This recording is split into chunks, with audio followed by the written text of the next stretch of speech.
The joint meeting for June 2nd, 2022.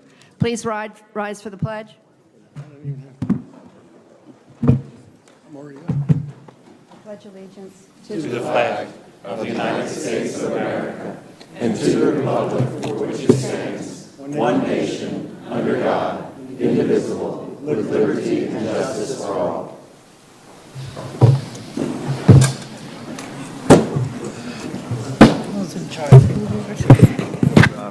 Thank you. We'll do counterclockwise introductions. John Malloy, Superintendent, Martin County Schools. Krisha Lee Roberts, Martin County School Board Chair. Tony Anderson, Martin County Vice Chair. Michael Dieter Leasy, School Board Member. Tony George, Martin County School Board Attorney. Louis Baglioli, Acting City Manager for the City of Stuart. Mike Meyer, Commissioner, City of Stuart. Eula Clark, Commissioner, City of Stuart. Good morning. Merritt Matheson, Mayor of the City of Stuart. Troy McDonald, Vice Mayor, City of Stuart. Becky Bruner, Commissioner, City of Stuart. Mike Mortel, City Attorney. Jackie Clark, Mayor, Village of Indiantown. Councilwoman Janet Hernandez, Village of Indiantown. Garrett Olson, Assistant Village Attorney. Howard Brown, Village Manager, Village of Indiantown. Taryn Krista, County Administrator. Harold Jenkins, Martin County Commissioner. Doug Smith, Martin County Chair. Sarah Hurd, County Commissioner. Ed Campy, County Commissioner. Sarah Woods, County Attorney. Thank you. And now we'll do public comment. Missy Campbell, followed by Nick Blount.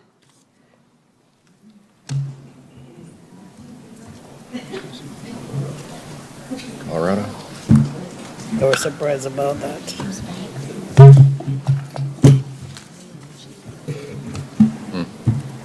Oh, he's there for Wade. Good morning, I'm Missy Campbell with the Palm City Chamber of Commerce. I understand today we're going to be talking about the housing crisis in Martin County. I would like to give you a little perspective from the business community. It is very difficult for employers today to find employees. And part of the reason is because they have no place to live. When I spoke with Brian Rich, the general manager of Piper's Landing, he said to me that we can't bring in employees any longer because we have nowhere for them to live. And so this is affecting everybody, and it's important that we get on it right now. The Palm City Chamber of Commerce is going to be having a housing solutions forum in September, and I know we're going to be getting a lot of information today, and I invite anybody that has anything to add to please contact us at the Chamber. Thank you. Thank you. Nick Blount, followed by Louise Hubbard.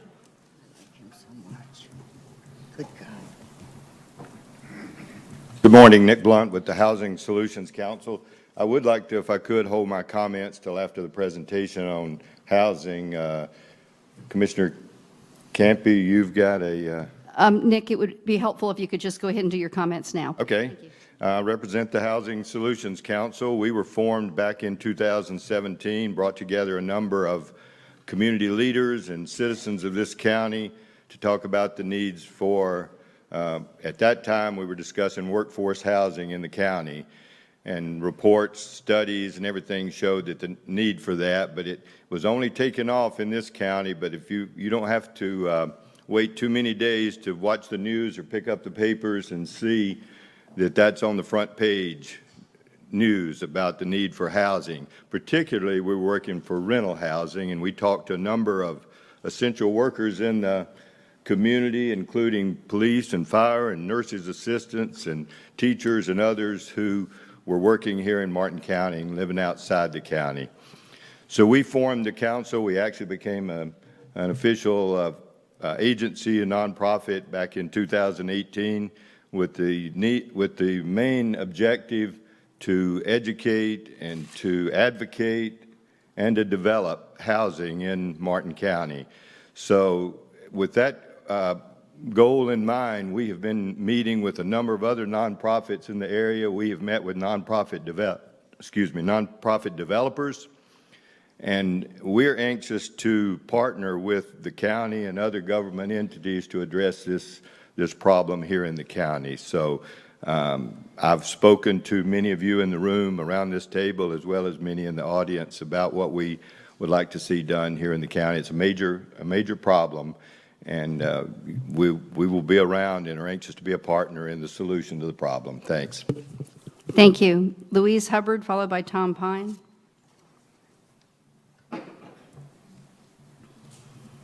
Hi, Louise Hubbard, Executive Director, Treasure Coast Homeless Services Council, and Vice President of the Coalition for Attainable Homes, which we started in Martin County in 2004. I have the data from the feds, which essentially has provided a lot of funding, all of which is hard to establish and hard to deliver, because the relatively limited amounts of fair market rents is not working in Martin County.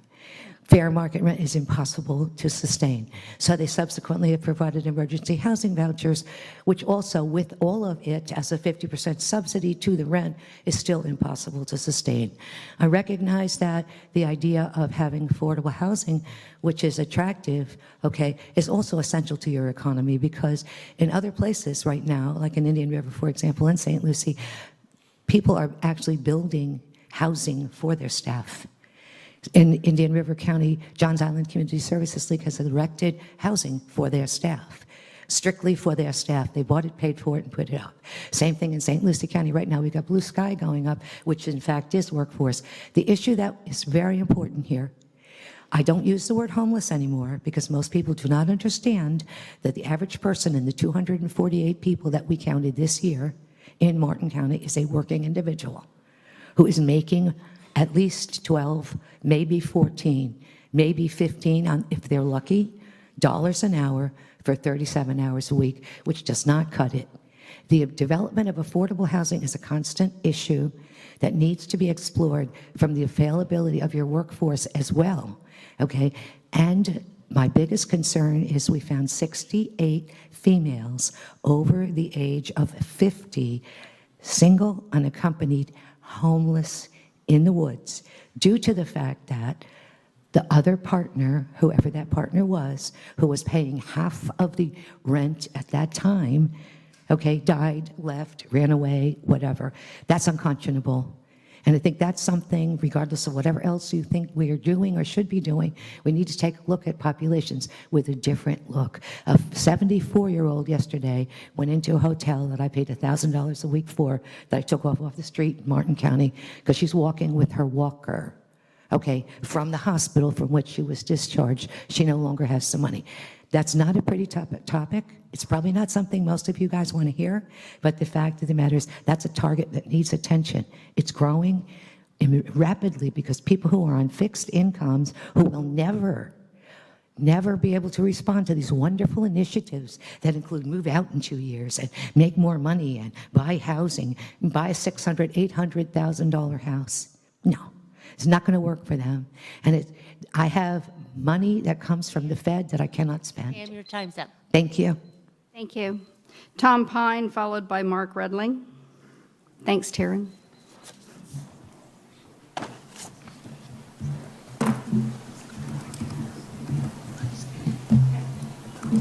Good morning. My name's Tom Pine. I live in Jensen Beach. I've been a resident of Martin County for nearly 50 years.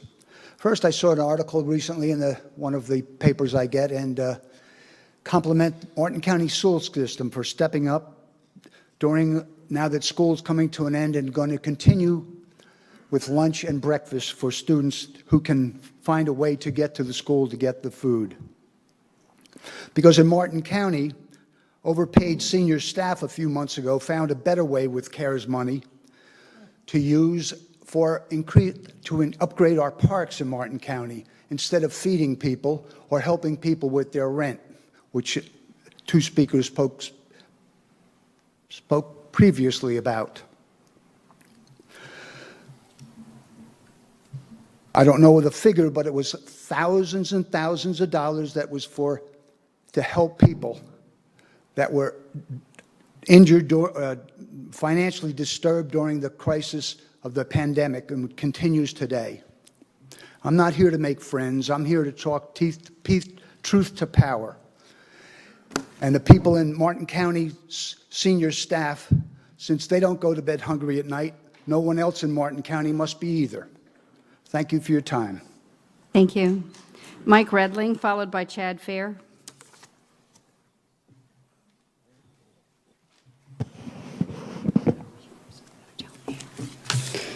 Good morning. I'm Mike Redling. I'm the Executive Director at Habitat for Humanity of Martin County. Thanks for the opportunity to speak this morning. You're going to hear a lot of numbers today. You're going to hear about cost-burdened families, minimum survival wage, homeless numbers. But at this point, I'm assuming all of you know that, or we wouldn't be sitting here today talking about affordable housing.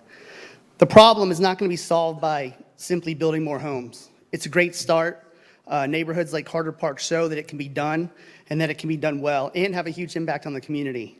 But the housing environment has changed so much in just the last few years that I'm not even sure we can build enough houses to help alleviate the problem at this point.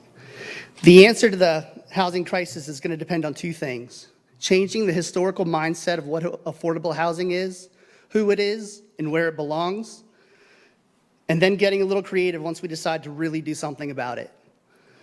Maybe now's the time to start thinking about things like creating a Martin County Housing Trust Fund. Dedicate a small portion of impact fees or another dedicated revenue stream to a fund specifically designated to assist with affordable housing, be it rental assistance, new home construction, first-time homebuyer support. Maybe these funds focus on homeownership or specify a certain percentage of AMI, but use the ongoing growth that we're experiencing right now to foster affordable housing throughout the county. Maybe a community land trust where the local government owns the land and the homeowner owns the house. It's been done all around the nation, and it's been proven to save money and provide more housing for lower income families. A transitional housing program could help alleviate some of the stress on the rental market and help hardworking families find success. Provide renters with an avenue to home ownership that will allow them to grow in their lives and in their careers. I can't tell you how many families that I know of that turn down raises every year or turn down a promotion that's going to pay them just a little bit more money because they're afraid they're going to not qualify for the apartment that they already live in. Add in the stress of having to reapply for that apartment every year and hope that you still qualify for it, and it's ridiculous. We have to do better, and we can do better. There are a lot of things that we know about affordable housing. We know we can do it, and we know we can do it well. And we know it fits in this community, and not only does it fit in the community, it enhances our community. As we don't need pie charts and long reports and lots of numbers to tell us. We just need a little bit of creativity, and more importantly, we need the willingness to actually address the situation. Thank you. Thank you. Chad Fair, followed by Carol Dietz and Elizabeth Barbella. Good morning. Thank you for the opportunity this morning. I come as a representative of Family Promise of Martin County, a nonprofit that helps homeless families. And I think we all have this picture in our head of what homelessness looks like. We see it in the movies, we see it on TV, and we see it on our street corners from time to time. But it's not just that typical stereotype of homeless in our community. I can't even keep track of the latest stats because the numbers are increasing so rapidly given our current crisis. The number of homeless children in our community, and when I say homeless, I'm not just talking about the people that are living in tents and in the woods. I'm also talking about people who are couch surfing and living with relatives on their sofas or in a spare room somewhere because they can't afford their own housing. So this is a crisis beyond just the crisis in the woods, as if that's not bad enough. So Family Promise works to serve homeless families, and what we found over the past few months especially is we can't house those families in our community. We are taking steps looking outside of the state of Florida to house people into places and states where the wages match the housing market. And that is just plain sad. I also come as a representative and pastor of Emmanuel Lutheran Church, and I bring that up because we also host a soup kitchen. I started here 4 years ago, and the demographic over the last 4 years of the people that are using our soup kitchen has dramatically changed. Not for the better. We also have church members who are employed, have been employed, the same employment for years. Their rent is no longer affordable. They now find themselves to be homeless. Family Promise and the faith communities work together to house families temporarily on the weekend or through the week. That's great. There aren't enough churches, and there aren't enough churches to accommodate the number of families who need that. Unfortunately, a budget is a moral document. When we look at where we spend our money, it tells us a lot about what we find to be important. I thank you all for having this conversation, and I hope it becomes more than just a conversation. Thank you. Thank you. Carol Howard Dietz and Elizabeth Barbella, thank you. followed by Rob Ranieri.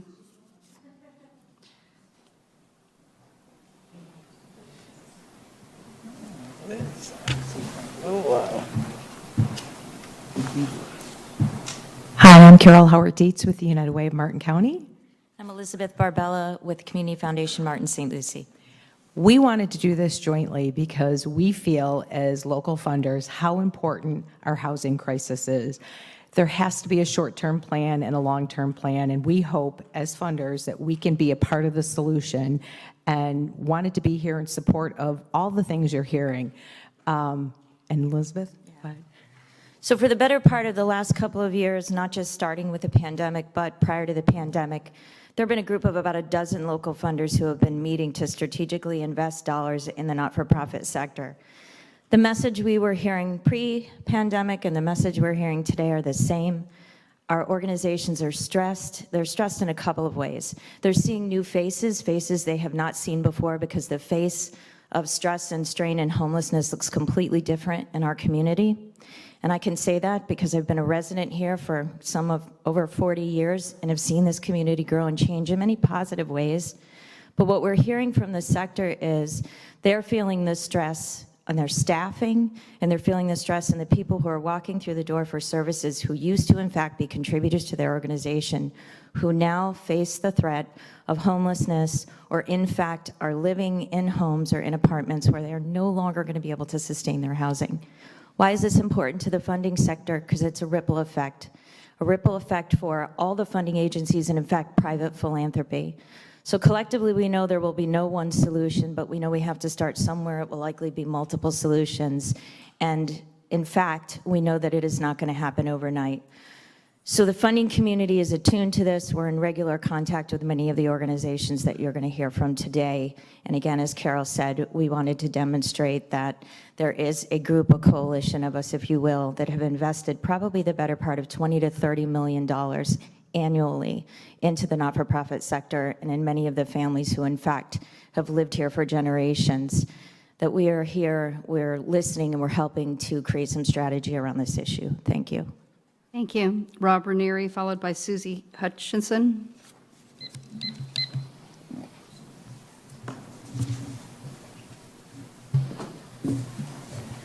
Good morning. I'm Rob Ranieri. I'm the CEO for House of Hope here in Martin County. First and foremost, thank you for having this conversation today. I've had the chance to speak with most of you around this table over the past couple months about this issue. What we've seen with inflation and the price of rent and the price of fuel, we're going from bad to worse. Housing's always been a struggle in Martin County, today more so than ever. Pre-pandemic, House of Hope was reaching a little bit over 4,000 people a month. Virtually overnight, that number went to over 7,000 people that we direct serve. We've morphed into a food bank with Martin County's support and assistance on that to reach another 4,000 to 5,000 people every month with food support through our church partners and other nonprofit organizations. So our challenges and our problems are not getting better, they're getting worse. What we're seeing today, and you've heard some of it from the speakers, the face of who needs this support is very different. This is no longer just a low-income problem in Martin County. This creeps way up into the middle class. Everybody in this room, whether you're sitting here up at the front tables or you're in the audience, you have a friend, a neighbor, a relative, probably more than one, that faces this struggle every day, that's walking this tightrope.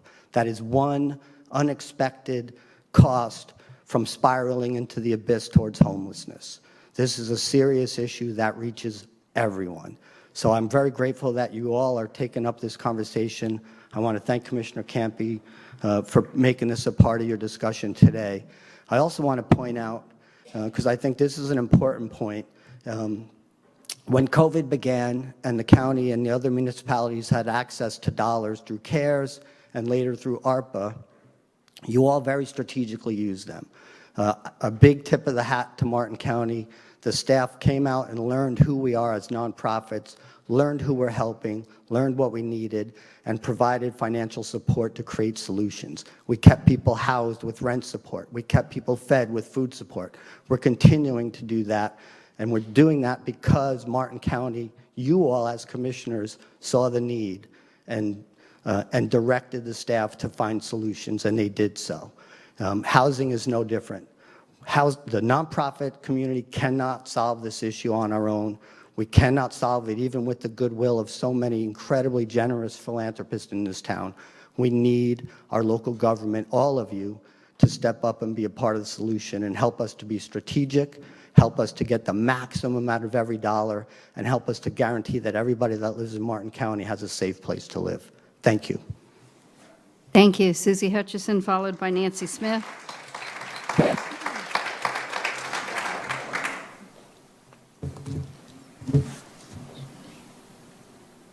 Robert area is very hard to follow.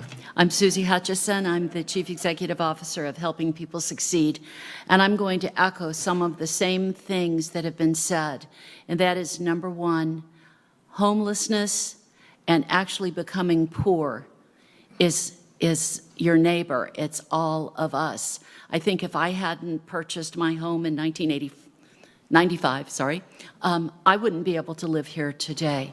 And so I think that what we're finding in Helping People Succeed, and remember, we're the people that help educate, train, and place people in the community as workers. We create taxpayers. We create the opportunity for children to grow up and be healthy and happy and well-educated. Everything we do contributes toward a meaningful, viable community. And so I think that what we're finding is not only are we having trouble hiring staff, I think everyone is having that problem. And that's a multitude of reasons. We'll hire people or we'll talk to people and they'll say, we cannot work for that because we cannot live here. Our minimum salary is $15 an hour, and that's $31,200 a year. I remember when I thought if I made $25,000, I'd be rich, but that was a long time ago. But $31,200 is not enough to live on. And if you're depending on how many people in your family, it gets worse. But it's not just the hiring problem that we're having. It's also the people that are on our staff now who make somewhere in between that 15 and even into some of the upper ranges that we're able to pay. They are leaving the county and moving home with their family or other friends. They are not able to maintain their house payments. They're not able to maintain any kind of quality of life. I was talking to one of our staff members yesterday who works 3 jobs, and he has a wife, a couple of children, and a couple of grandchildren that he's helping support. That's 3 jobs. WAR starts at 15 an hour. I don't know what he makes at the others. The housing crisis is unbelievable. I'm telling you, right? I think that this, I hope this is not just a good start. I hope this is a kick in the butt for all of us. I hope that each and every one of us can really look at how we can help with this.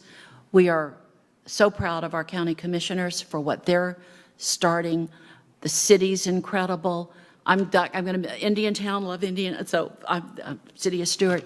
But I will also tell you that where Helping People Succeed is, we are being, in Jensen Beach, we are being surrounded by apartments, all of which the rent starts somewhere in between $1,600 a month for a very small 1-bedroom up to $2,400. Thank you very much. Goodbye. Thank you. Nancy Smith, followed by Wendy Reynoso.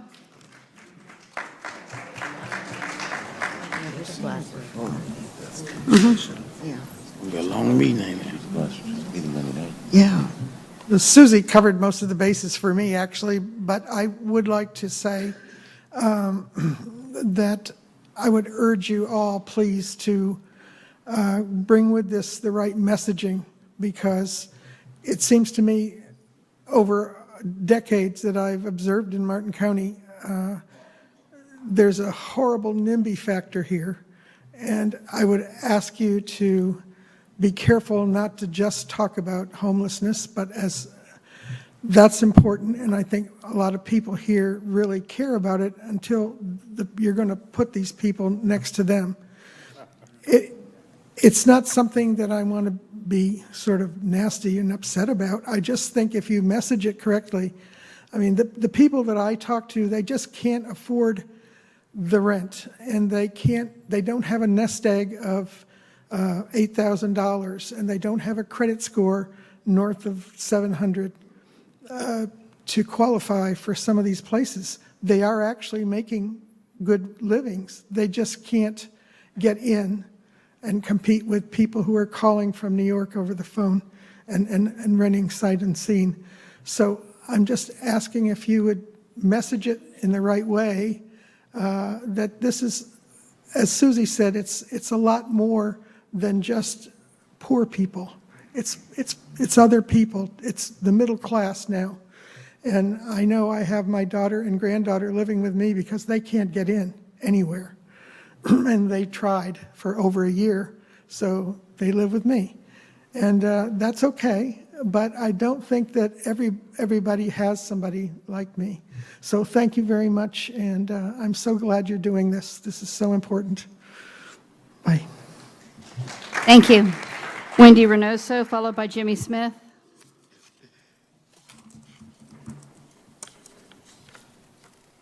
Good morning, everyone. I'm so glad that this discussion has taken place. My name is Wendy Reynoso, and I'm the CEO of both Dunbar Early Learning Center and the Banner Lake Club. So you've heard a lot of folks today sharing why this housing crisis is an important agenda item to have and for us to put our heads together to solve.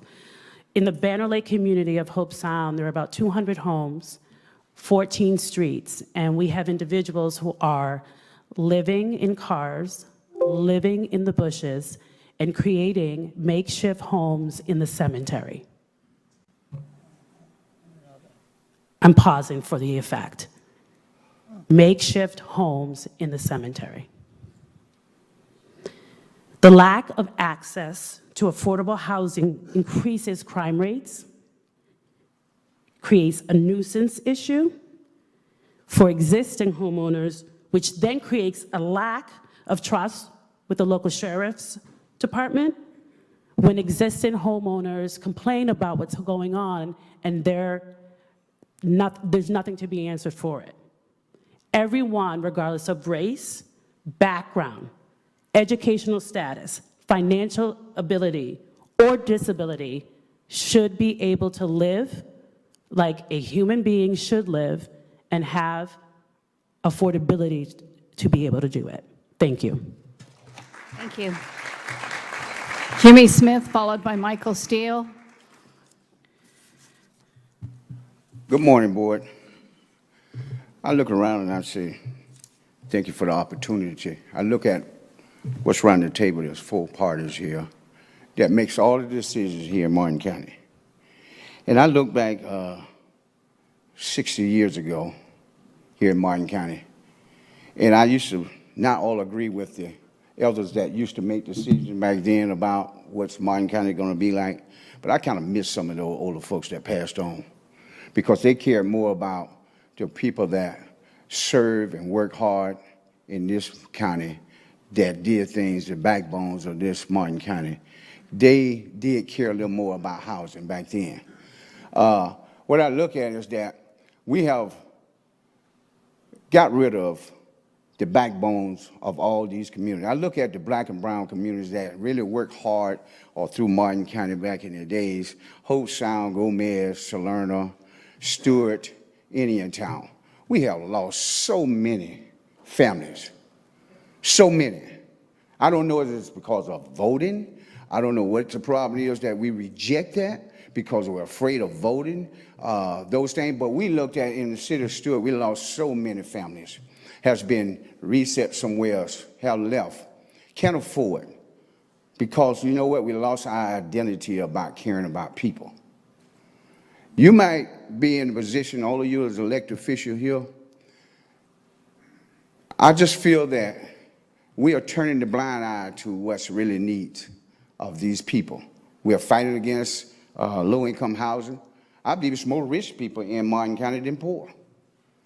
But what made Martin County is those poor people that work hard.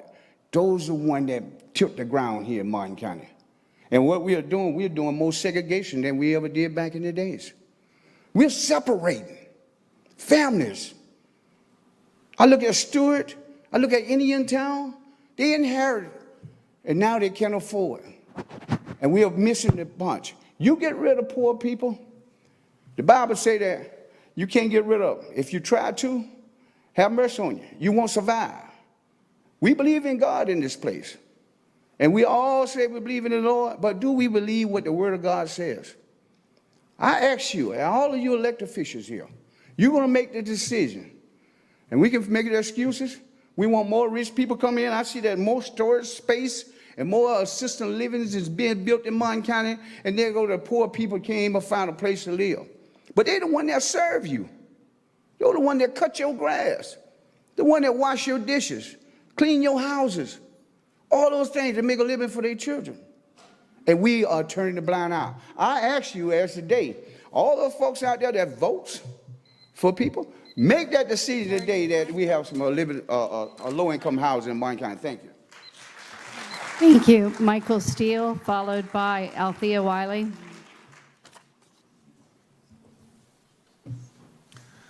Morning.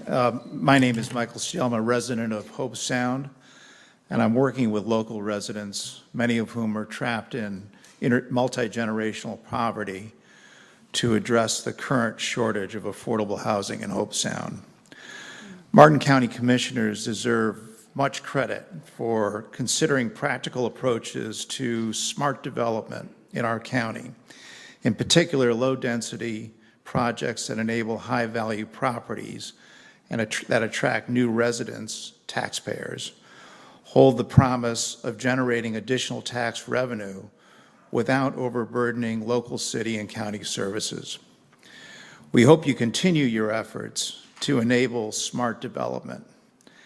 However, what these ideas don't address is the need to maintain permanently affordable housing for existing residents, particularly those with a multi-generational presence in and abiding commitment to their communities. And I say that about Hope Sound and particularly the Banner Lake community. Please commit to creating a direct link from the increased tax revenue generated by new developments to the current and urgent needs for permanent affordable housing. Thank you. Thank you. Althea Wiley, followed by Samantha Suffich. Good morning. I had no idea what I was really walking into, but I just really want to personally ask you all, since it is the powers that be here in Martin County, to really look at yourselves. To really take the time to look at yourself. And I know you all left your comfortable homes this morning, you know, and you're okay, and it may not affect you, but keep in mind, at any given moment,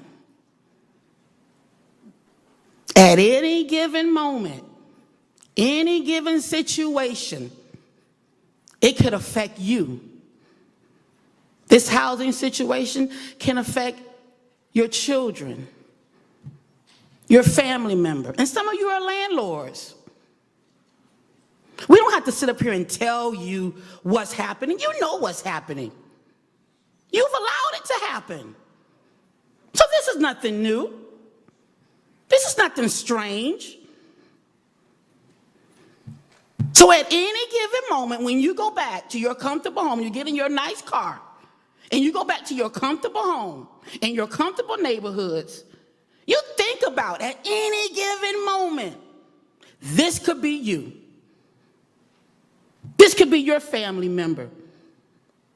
This could be you in a couple of months or however long your bank account says. And don't think you're going to depend on your bank account, because at any given moment, this situation can turn around on you. And what would you want to happen?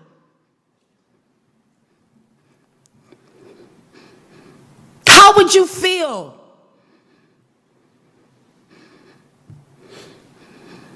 At any given moment. Have a great day. Samantha Suffich, followed by Madeline Greenwood. Good morning. Excuse me. I'm Samantha Suffich, CEO of Martin County Healthy Start Coalition. We primarily serve pregnancy up until the age of 3. I could easily tell you how we have plenty of families, for example, a family of 6 renting 1 bedroom and a house, and that's just discussing low income, low affordable housing for them. But I would like to talk to you today about young families and young professionals, because that's who I am. I have a joint income household. I am middle class. I have 3 children. Some of them are in the public school system, early child care centers, and my family is struggling to survive day to day here. We're dipping into our savings that we've had very few years to accumulate at this point. I'm on a scholarship with my kids in their child care centers, and I'm just one example of many of the 20 to 30-year-olds who are wanting to come back home. I'm from here. I'm a product of our school system, and we have a wonderful school system. Kids are going away, getting college educated, and we want them to come back here, and they can't afford to come back here. My peers can't afford to come back here right now. So this is upon the leaders in the room here to find a solution. I know we have a lot of really great ideas, and I would appreciate everyone coming together to find a solution. Thank you. Thank you. Madeline Greenwood.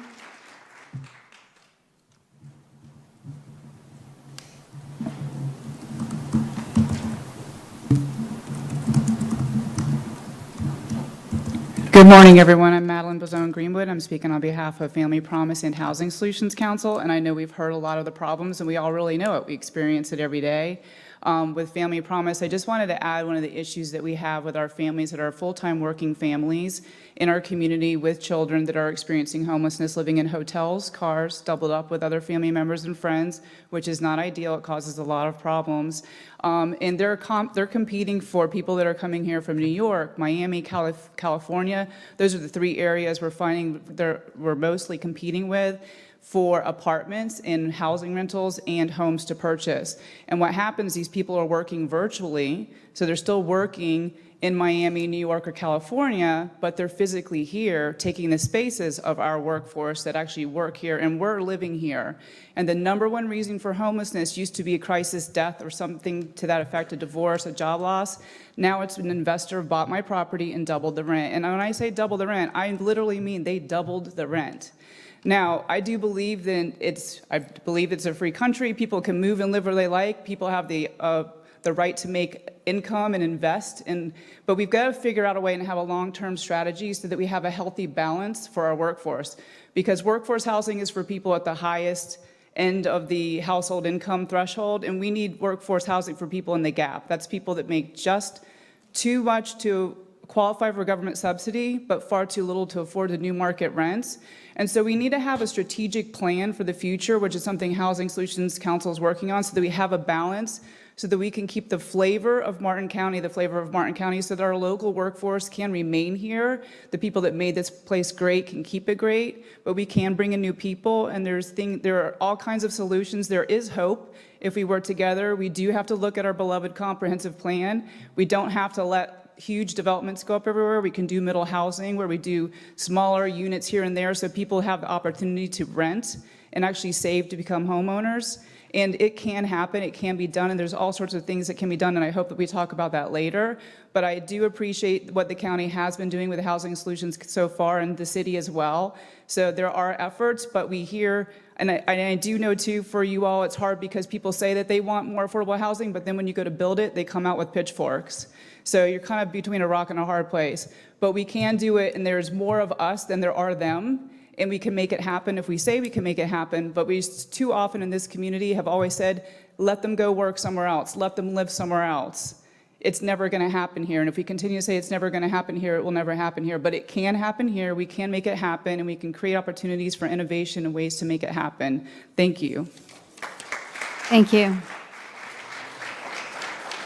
So that's all I have turned in. We're going to agenda items now, and because of the interest in the room, we're going to take D first. So, Mr. Campy.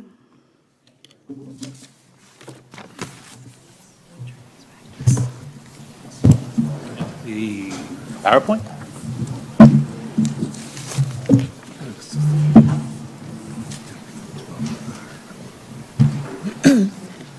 Thank you, Taryn.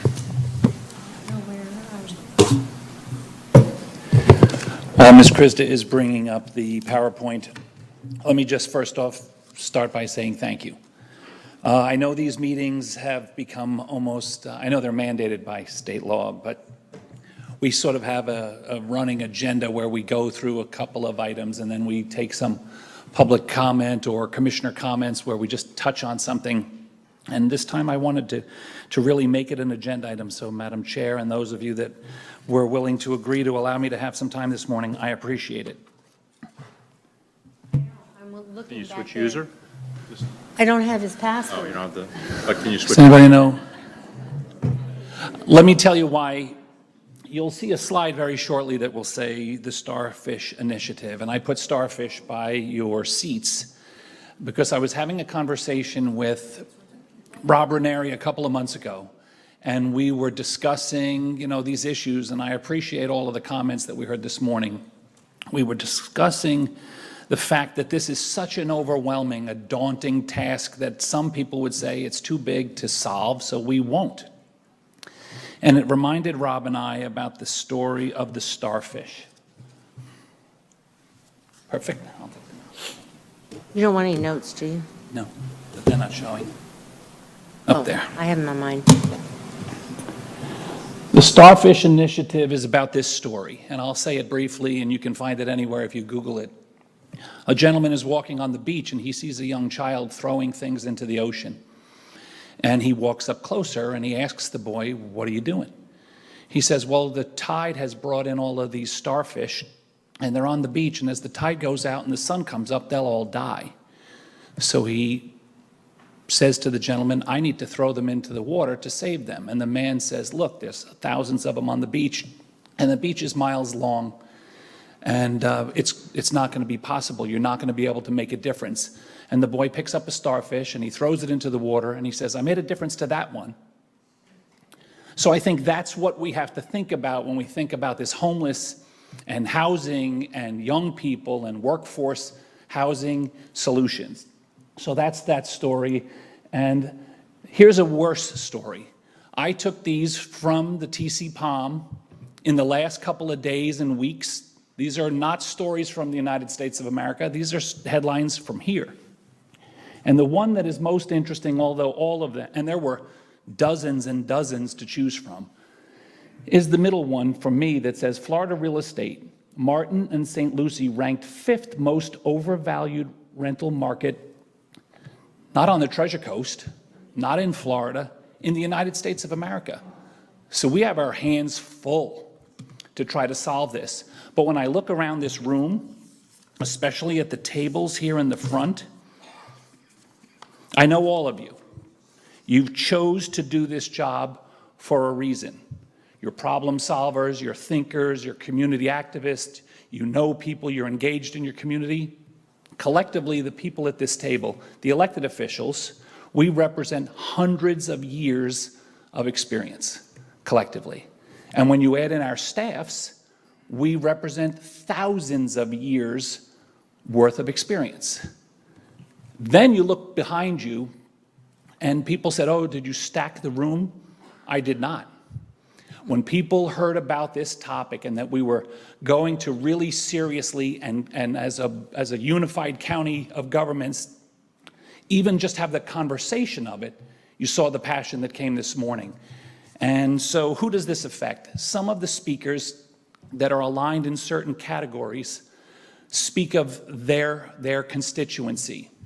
But I would tell you, it's everybody. It's obviously children who suffer as their parents can't find a place to live. It's obviously families, the working poor, which I struggled for even putting that up as a title, because that's sort of sad, the working poor. But that's a real topic, and that's a real group in our community. Employees that can't, we heard that this morning, I won't get into that. That's obvious that if you're an employee, $15 an hour is what everyone's, oh my God, everyone's going to make $15 an hour. It's going to be the best thing that ever happened. It's $31,200 a year. Think about making $31,200 a year. How much of it's going to go to rent or mortgage payments? And what do you take out of your budget if you're going to have to pay that first? Senior citizens, you know, that's a topic we don't hear much about, but I'll give you a very close to home example. I have a family member. Her husband sadly passed away. She has a 3-bedroom, 2-bath house. She doesn't need a 3-bedroom, 2-bathroom house anymore. She lives alone.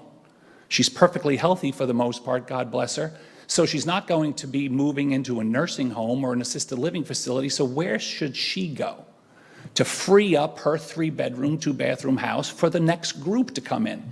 It's less expensive for her to stay there than to go anywhere else. So when we talk about where are we going to build these places and nobody wants them near them, we're not talking about street people. We're talking about all sorts of people. The handicap, even when we start building these, we cannot forget those folks that are going to have accessibility issues. I have a lot of friends, my parents have lots of friends that live in Pine Ridge in Palm City. It's a beautiful little community, it's 2 stories. Some of them that live on the 2nd story, as they got older and older, they can't get to their houses, they can't get to their condos, so they no longer come. And they can't sell those places because other seniors, and when I say seniors, I mean like anybody who's 50 years old, you start thinking about, am I going to buy a 2-story home?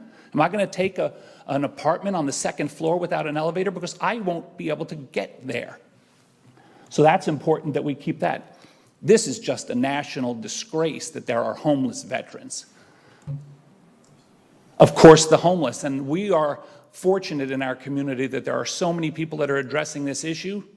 But what you heard this morning is it doesn't take much for working people on the fringe to become homeless.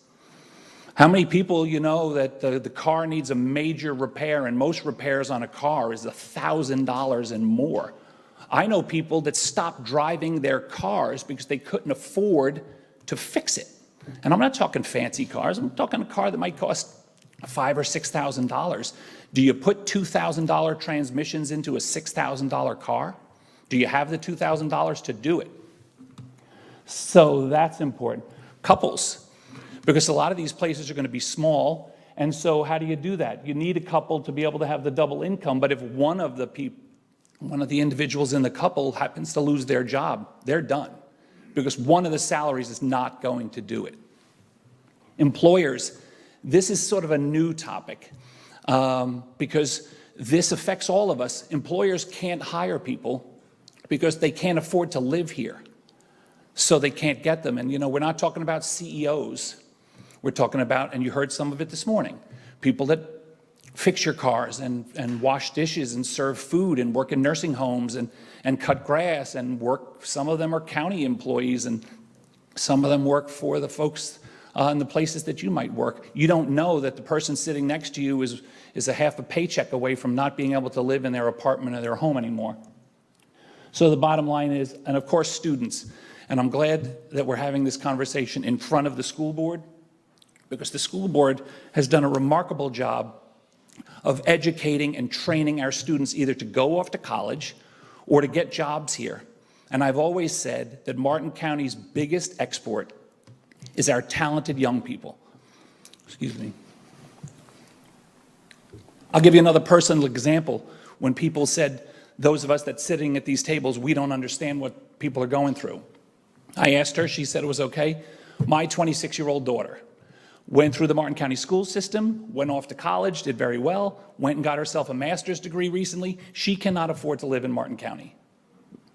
She has a very bright future.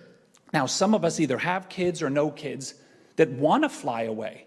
They want to see what the world will bring, but how about the ones that want to live in the communities that they grew up in? Even if my wife and I were generous enough to offset her rent, it's still nearly impossible for her to find a place to live.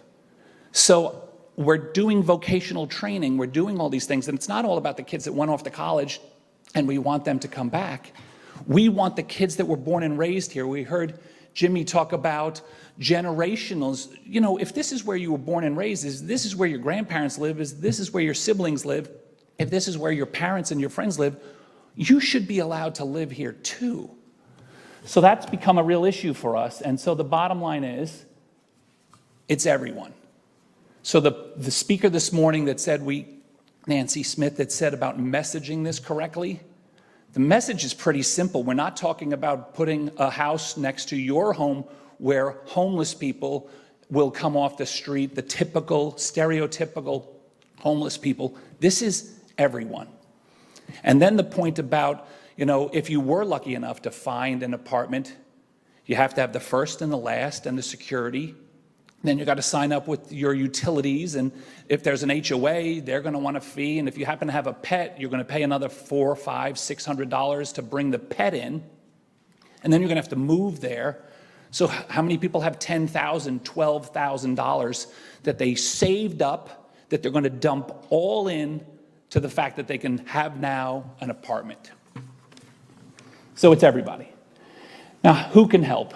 We are very blessed and fortunate that the folks around this table are represented also by our excellent state legislatures, because some of this money and this kind of concept is going to have to come from the state level.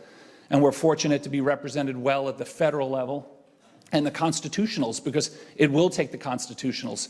We're going to need to know from Carolyn Timmon what we can and cannot do here. We're going to need to know from Jenny Fields, our property appraiser, on what's the market really look like, because we're all speaking about the market anecdotally. So I think that when I talk about students being exported out of Martin County, we can add working class folks that can't live here and are going to take jobs somewhere else. So we lost them. We've trained them here, even if it's through the BDB and the Economic Council. We've trained them, and then they still have to leave. And so there are so many now schools. This is a huge issue for schools, because I'll give you another personal example. So people say, why did you start this today? What does this mean to you? My wife worked at Martin County High School in the athletic director's office. One of her responsibilities was to take the students' athletes' packet, all of their information. And her job was to make sure that it was completely filled out accurately. And she starts going through them when she first got to the high school, and some of them were blank. So she would call the kids down and say, hey, you're missing some information on this packet. You don't have a home address, and you don't have these other things. And they would say, we don't have a home. And that's heartbreaking. So it is a school issue. And it's also a school issue because as you work so hard to educate these kids and have them meet their goals, well, we have no idea that they're staying at their grandmother's house and sleeping in the living room, if they're lucky, or they're sleeping in a car, or they're in a hotel this week and then they're somewhere else next week. How do we expect them to come to school every day and be ready to go and be ready to learn? So the school district is an integral part, because their job is so much harder when they have to educate students that are dealing with these kind of issues at home. You saw just a sample of it this morning. We are so fortunate for the not-for-profits that we have. You had a who's who this morning, but there's dozens more. And I wrote both because there are the well-established ones, the Habitat for Humanity, the United Ways, the House of Hope, and all of the Salvation Army. But we're very lucky, and a lot of you know these groups. There's tons of little grassroots people that just said, I've had enough. I will be the person throwing starfish into the ocean. I'm not going to be able to solve the problem, but I'll solve it for some people. And I was going to list some of them, but I won't, because I don't want to leave anybody out. But you know these organizations, and you've been generous with your time and your money and everything else.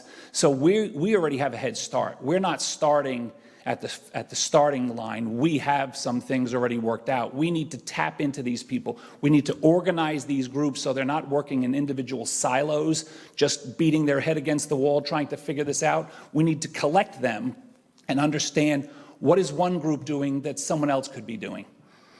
And then you got religious organizations. I give a lot of credit to them. Quietly, if you're not involved, we heard about the food bank in Palm City. My kids and I have volunteered there, and my kids were shocked when they saw kids that they went to school with sitting in the food bank or the soup kitchen, because that was going to be a good meal for them. It's a wake-up call when you see people that you know or you work with. And for them, it's humiliating. But thank God we have it, because without that, I don't know what people are going to do.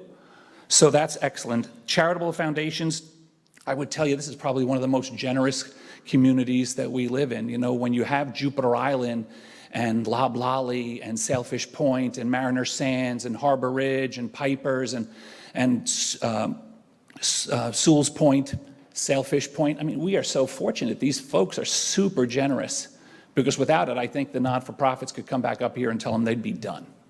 It can't just be, you know, there's not enough money around for the working people to donate the numbers that we're talking about. You heard Elizabeth Barbella say $20 to $30 million. I was like, wow, that's a lot of money. She goes, per year. God bless these people who are able to engage those folks that have that level of money to help us. So it's not going to be all on us. Homeowners Association, that might be an odd one, but I was on my board in my neighborhood, and a lot of them have association rules that don't allow any of these things, that don't allow rentals. And I get you don't want to turn it into an Airbnb and, you know, vacation rental by owner, but maybe a 6-month rental in some of these neighborhoods. How many houses in your neighborhood are sitting empty for a good portion of the year? Maybe someone could get a 6-month head start. And again, we're not talking about street homeless people. So maybe we have to speak to homeowners association boards and say, look, we need to see what you can do here. And then finally is just individuals, because I know there's a lot of people. Some of them I spoke to this morning, and I'll use one example. Tom and Joan Bausch, whenever I run into them, they are strong advocates for affordable housing and essential housing. And every time I run into him, he's like, what have you done? And so, you know, I don't want to dodge him. I want him and others that have been passionate about this, even as a couple or an individual, to feel that we are finally going to do something. Okay, how do we start? The model already exists. Believe it or not, the model already exists. A lot of these initials look familiar to you. We already work on development and growth management with the LPA, roads and transportation with the MPO, downtown economic planning with the CRA and the NACs. We talk about and we're concerned about tourism and travel. We have the TDC, sports and recreation. We have the Parks and Rec Advisory Board, Economic Development and Business Development Board. And then we do have in the county Affordable Housing Advisory Committee, and Dawn Cobb and Michelle Miller, they work on that, but they are swimming upstream because they are working passionately with a group of individuals. I just recently joined that board as well. These people are passionate about solving this problem, but the problem's gigantic. So they're throwing starfish back into the ocean, but eventually it gets frustrating. So now that's the model. And how do we get started? These are just my suggestions, and these are purely meant to be the beginning of a conversation. I don't expect all of these things to happen. I don't mean to put my colleagues across all of the different organizations to challenge them and put them on the spot. But obviously, we need to create an official board like the other boards I just showed on the website that has a dedicated staff, a clear direction, which sometimes will be difficult because the problem is so massive, but we need to have a clear direction. But most importantly, it needs to have consistent funding. Because if they're just getting together and they're talking about things and they're saying this would be wonderful and they don't do anything about it, then we haven't accomplished anything more than just making ourselves feel good for the time being. Create a local flagship project, and I'm going to show you a slide shortly. Now, when I say about blue sky communities, I just want you to Google them. When you get home or to your office, Google blue sky communities. We don't have to invent the solution to this problem. It already exists. There are companies that are doing this work because, you know, a lot of people will tell you that government is not supposed to be in the housing business. And I would agree with that. We're not supposed to be in the housing business. We're supposed to be in the facilitating the ability for people to build houses business. And that's what we can do. This company takes, and they have projects all over the state of Florida. Their most recent is in St. Lucie County in Fort Pierce, and it'll open in the spring of 2023, so it is real. And I'm going to show you a slide about it shortly. And then that's a flagship. That's going to let people know that we're serious. Collectively, the government entities and the community, we're finally serious about doing something. Let people see a gigantic, and when I say gigantic, I mean Martin County gigantic, less than 100 units. Let it look like we're doing something. Now, maybe that will turn other people into wanting to do this project. But then the next one is create local scalable projects. And I'm not an expert on the Banner Lake project, but I know it's been a huge success, and it is the public sector and the private sector and the community and donors working together, and they've had success there. So we could do that. And when I was at a Palm City Chamber event, and Family Promise was the speaker, and Madeline talked about an approach where instead of having a big campus-type project, there were scalable ones that were more community-based. And that got me thinking that that's very important, because if I'm a dishwasher in Hobe Sound, I can't live in Jensen Beach. And if I work in Palm City cutting grass, I can't live in Golden Gate. I got to live where I can get to work, especially now with gas prices. Maybe I'm leaving the car behind, and if I can walk to work or take a bike to work or carpool to work, that is a real thing now. I mean, when's the last time you filled your tank? I filled my wife's car, it was $90. I told her, stop driving around so much. Because it's just, the numbers, it's, you know, oh, if gas gets to $3, if gas gets to $4, they're talking about gas getting to $6 and $7. That's a game changer for families. You know, I haven't heard more about Teslas in the last couple of weeks than I have ever. But a Tesla costs a lot of money, and you're not going to pivot from your gas car right now to a Tesla. And even if you could, you can't get a Tesla. You can't get a car. So that's why I think some of those more scalable projects are important. I already mentioned we have to organize all of the organizations, find out what they're doing that they already achieved. This next one is very interesting, and I give Beth Beltran and the MPO a lot of credit, and I'm going to show you a slide in a moment about it. We sat in this room at the last meeting, and Beth showed an interactive map that they created that was going to show developments. Where are they in the city of Stewart and Indiantown, and what are we doing? And you could go on there and you could look. What I would recommend is we take that platform and map out the entire county. Because we all think, well, there's plenty of places for people to live in this neighborhood and that neighborhood. We can work with the property appraiser. She probably already has this information, and do a map of the county. Where are the rental neighborhoods? And then do like green, blue, red. Are they reasonably priced? Are they okay priced? Are they overpriced? Like, are they a $5,000 apartment, like, doesn't count as, hey, I can get an apartment if it's $5,000 a month. Now, there are people that want $5,000, $10,000 a month apartments, but we need to know where they are. And then we got to look at the neighborhoods and say, where are these neighborhoods that are still reasonable? I'll tell you, just in my neighborhood at Hammock Creek, those houses started 20 years ago for probably in the high twos, and now they're selling over $1 million a piece. So that neighborhood is very quickly, I'd say in the last couple of years, went from green to blue to red to whatever is deeper and darker than red. Purple. So I want to create that mapping tool. Now you say, well, you know, do we really want to do that? It's not tens of thousands of dollars. It's a couple $1,000s. Then everyone can go on the website, and all of us in the government can look at that map and say, where do we need to have a House of Hope thrift store? Where does the Martin County transportation route system, maybe it's going past a neighborhood of working families, and maybe we need to find out where does that bus stop really need to be? Or where do we need to add a bus stop?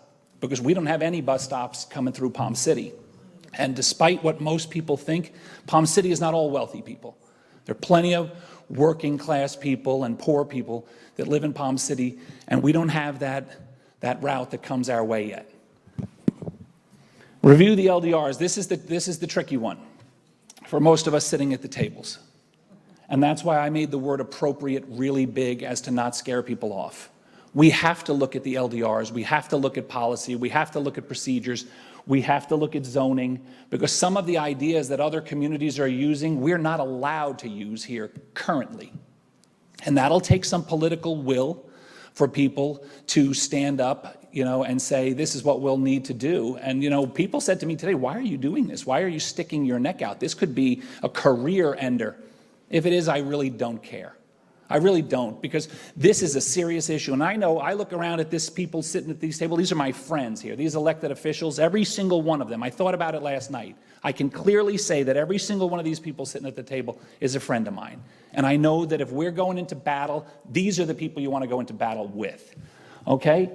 appropriate locations, public and private. We always talk about, does the county have any extra property? Is there anything the city have where we can build something? Yeah, well, maybe we use our county property for a blue sky. And I don't mean specifically blue sky, because I'm sure there's other companies that do it. But that's how you do it. But on the private side, maybe a portion of the flea market could be dedicated and sliced off for one of these kind of projects. Maybe there's a church or a not-for-profit that has 2 or 3 acres that they've owned for a long time. I know the Catholic Church owns thousands of acres all over the state of Florida. Maybe we engage the Catholic Church, the Diocese of Palm Beach. Maybe we can make a deal looking at locations differently than most people would look. Because when they do sell those properties, you know who buys them? Investors from out of county and from out of the state. Those investors are the first people to sweep up in there and grab them up. So that's why I think it's important for suitable projects. I already mentioned about where public transportation and public assistance should be. And then also making what we're discussing today, just like some of the other items that we discussed during these joint meetings, a permanent agenda item. Not just today, and then say, hey, we talked about that, we're moving on. Just like we talk about what the school district is doing and what the city of Stewart and Indiantown and the county are doing. We're building this project's done, we're working on this many units.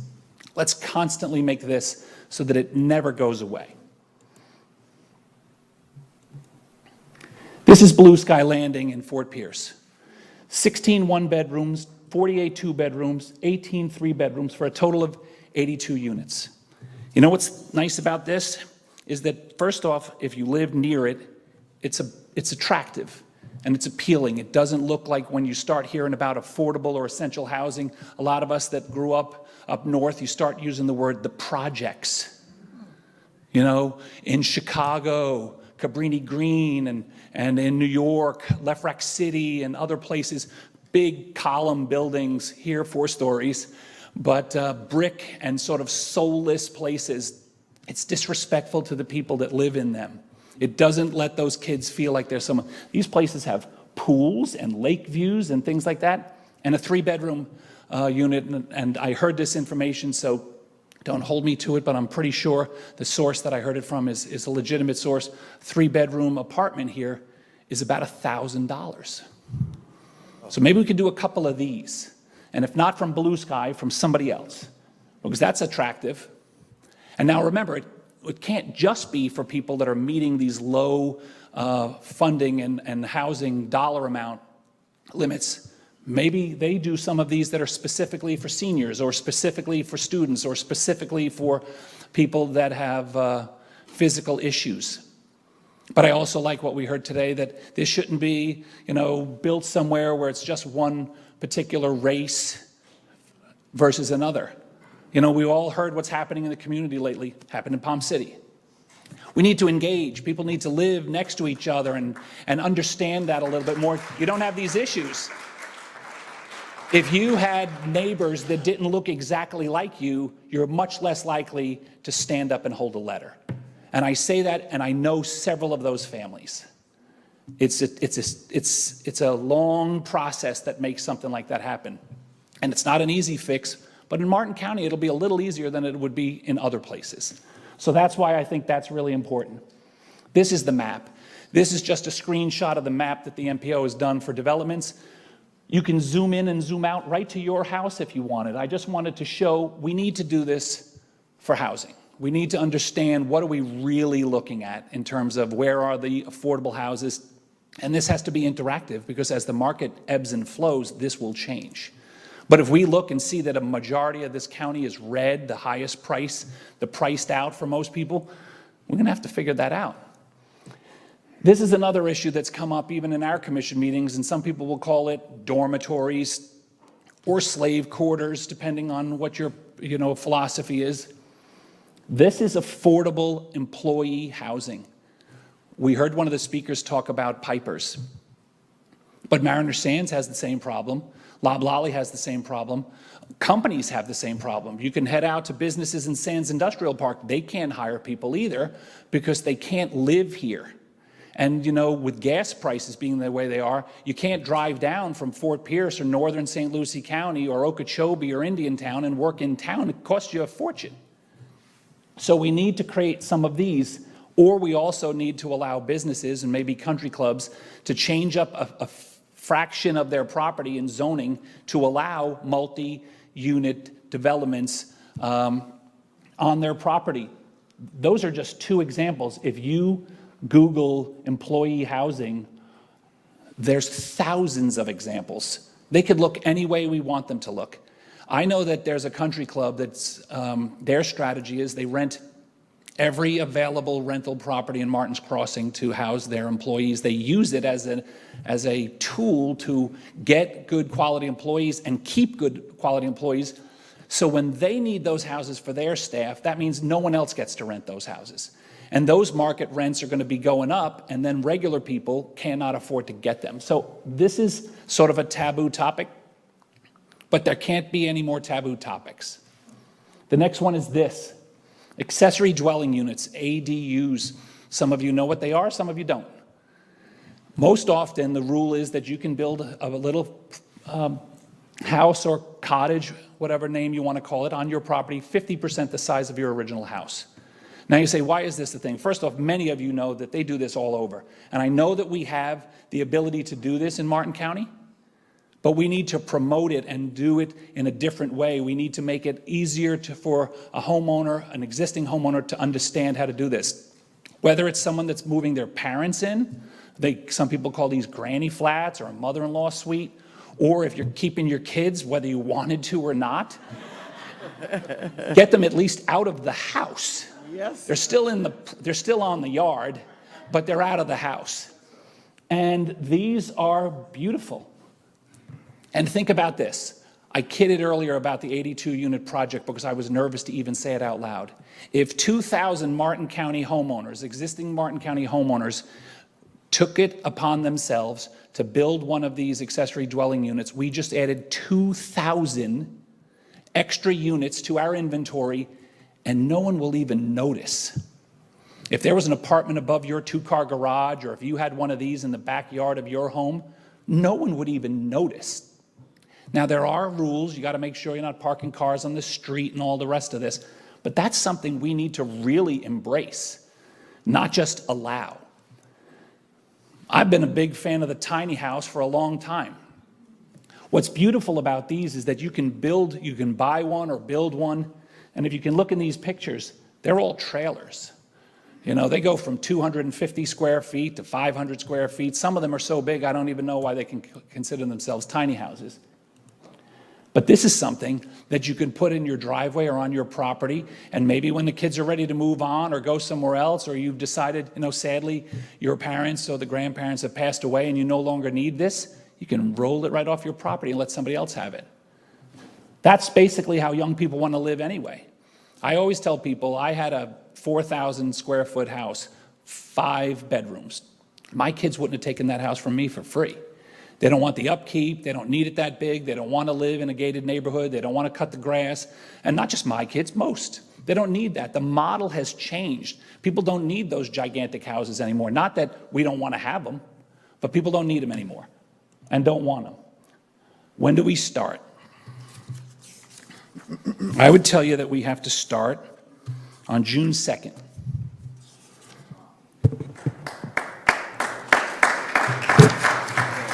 And the last thing I would tell you is this. The best way to address this issue is to give someone one. Thank you.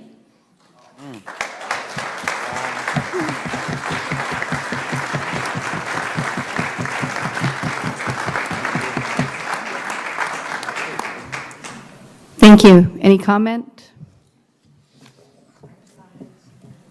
I do know that on our, oh, sorry, go ahead. Thank you, Madam Chair.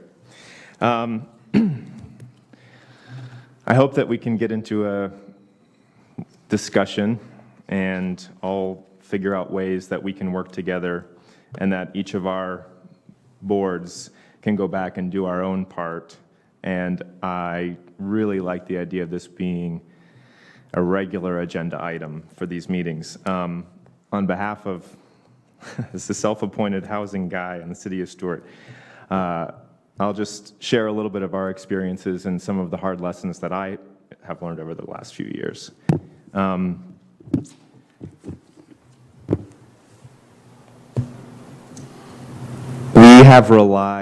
We have tried to rely, or at least I have, on negotiations and PUDs to try to get whatever we could out of a developer, allowing them to increase density in exchange for hopefully more affordable units. We were successful with a few in the city. Unfortunately, one of them came back to the board a year later after the project was sold and asked to get out of it by paying us. And unfortunately, that was approved. We did have another successful workforce housing project, I guess you could call it, where 10% of the units in the Harbor Grove residential community are set aside for 10 years, tied to, I believe it's 80% AMI. That was a great success. So after 2 large-scale developments for the city of Stuart, where we tried to get some affordable units, the state legislature in 2019 passed HB 7103, which would require local governments in their inclusionary zoning ordinances to fully offset the costs for anything below market rate. Basically, if a local government was going to say, hey, you need to have a certain affordability component to this plan, under the new law, the local government was going to have to find a way to fully offset those costs. Not a lot of people know about that, and it has completely hamstrung us in our PUD negotiations. So after that, I've continued to do some research, and one organization in particular, the Florida Housing Coalition, has done a lot of work with communities in the last few years to help overcome some of those perceived challenges with inclusionary zoning ordinances, to the tune of those offsets can actually be demonstrated by saying if you're going to rezone a piece of property from, let's say, multifamily to an RPUD, in our codes, and I'm not familiar with the Village of Indiantown, but I'm very familiar with ours, and I'm pretty familiar with the counties, we allow for an increase in density on a project when you rezone from a standard commercial or residential, I guess you should say, to a PUD. 15 units an acre max in straight zoning, up to 30 in a PUD, depending on the land use. The Florida Housing Coalition has shown, and it has actually made it through with some code rewrites in other local communities in Florida, that any increase over the standard code, 15 units an acre to 30, let's say in the case of the city of Stuart, can be used as the offset. That's a big amount. I mean, that's doubling the density in our case. Those can be used as the offset. I know I'm kind of going down into the wonky direction of how we make this work, but I guess I'll pull back a minute and just say, as policymakers, we have to realize what tools we have available and what challenges we have, not just in terms of our local community's perception of what our community ought to look like or who should be allowed to live here. I think many of us are willing to stick our necks out and say, well, we want to stand up for those who you don't think should live here.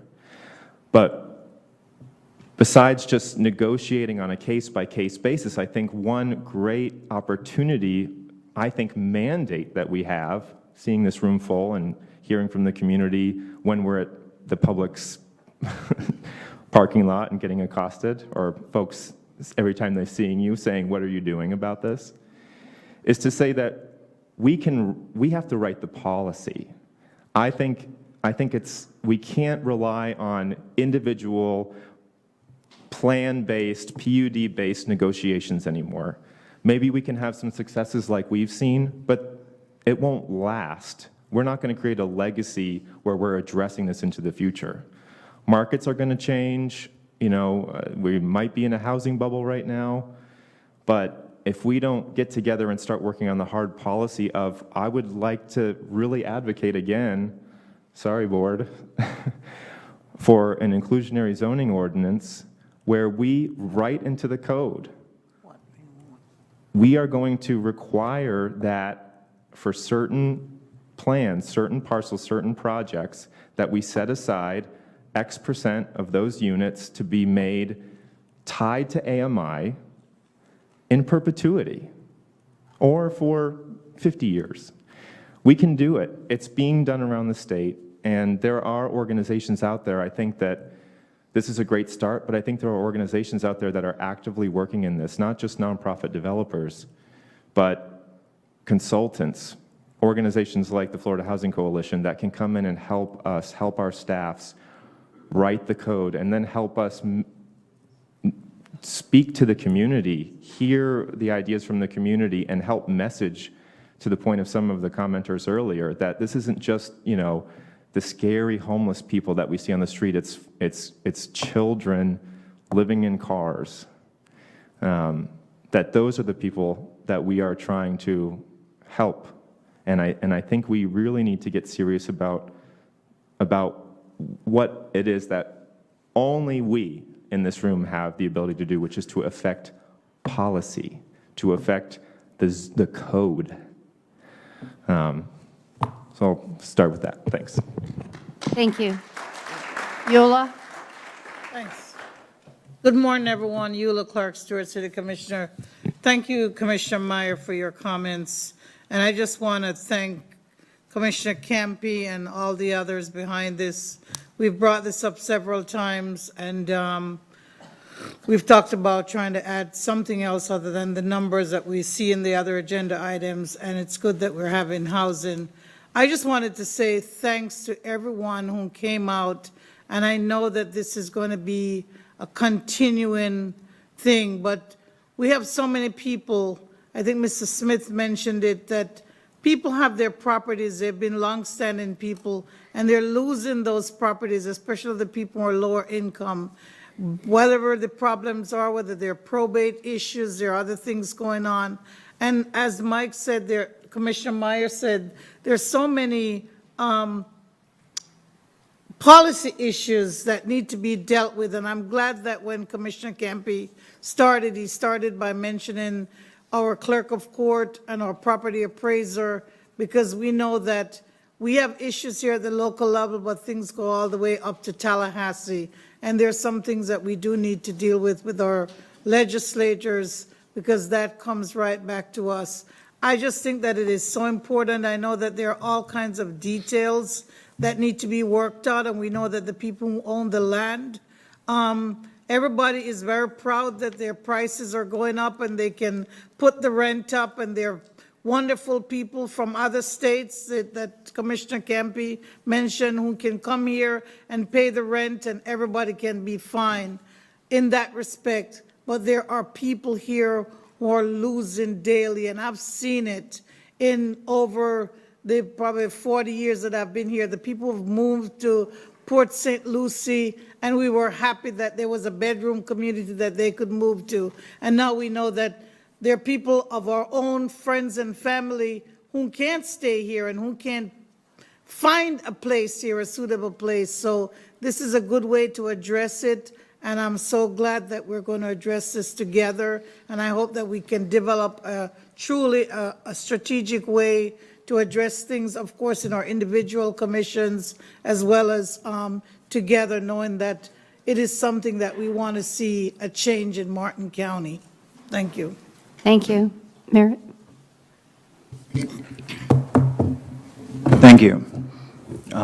First off, I'd like to thank Commissioner Ed Campy for getting this on the agenda item, so it goes further than just commissioner comments. And I want to thank everyone in the room for coming and speaking, especially all the nonprofits and everyone who's volunteering their time to get to work. And thank you, Commissioner Meyer. You frankly summed up the City of Stewart's efforts over the past few years of trying to do this negotiating in the PUD process, and you highlighted one of our very small achievements at Harbor Groves. I think the name has changed, but right on Indian Street, where they have to do for 10 years some workforce housing units. And Ed, you said it right. These aren't people off the streets. This is really workforce housing is what we're trying to accomplish so that people can live here still and businesses can hire them. I've thought a lot about this, and I'd like to pitch this idea. When you drive around, you see there are a lot of areas with small vacant infill lots. And when you think of where should affordable housing go, in my mind, it should be dispersed throughout the community. So it facilitates integration. So no one family is called out for what they're doing. Yes, we should also consider, putting the entire pile of starfish back into the ocean and doing large-scale projects, but this isn't going to be solved in one solution at all. And in my conversations, a lot of the vacant parcels I see around the city of Stewart, a lot in East Stewart, are smaller lots, and there may be lots that have been in that family for generations, and they're holding on to it. But we're dealing with a housing bubble, a supply shortage, and it's not easy to get those lots built upon. And what I've raised to our board, and I'd like to engage more of the nonprofits, I've floated this idea with others, is, as Commissioner Campy said, we can facilitate and use the tools in our toolbox to change code, to change policy. We can facilitate an easy, streamlined building process on those lots. We're not in the business of building them, but we already have in our code, we can remove impact fees. We can have streamlined plans for those lots. And I envision a program where those landowner owners don't have to offer to sell that at any lower rate. They can work with the city of Stewart or with the county to get something built, and in conjunction work with the nonprofits. And then we can partner with them, and the nonprofits can come in and manage a rental pool. And the nonprofits can be creative in managing that pool, working with locals, with families that have students in our school system right here. They can manage the rental pool. We can use our tools in the toolbox to streamline the building process. In exchange for that, that landowner can agree to a commitment with that nonprofit of reduced rental rate for a period of 5 years, 10 years, 15 years, so that lot, that infill lot, isn't sitting vacant for that family to wait till they have the savings to build on it. We can get that built. In the future, after that is done, after that 5 or 10-year commitment is over, that landowner can own that and adjust the rent accordingly. But during that time frame, in exchange for the tools in our toolbox and the tools in a nonprofit's toolbox, they agree to a rent set by that agreement. So I'd like to float that out there and continue that conversation. We're not going to solve this by any one solution. And a lot of what the city has focused on is those PUD negotiations.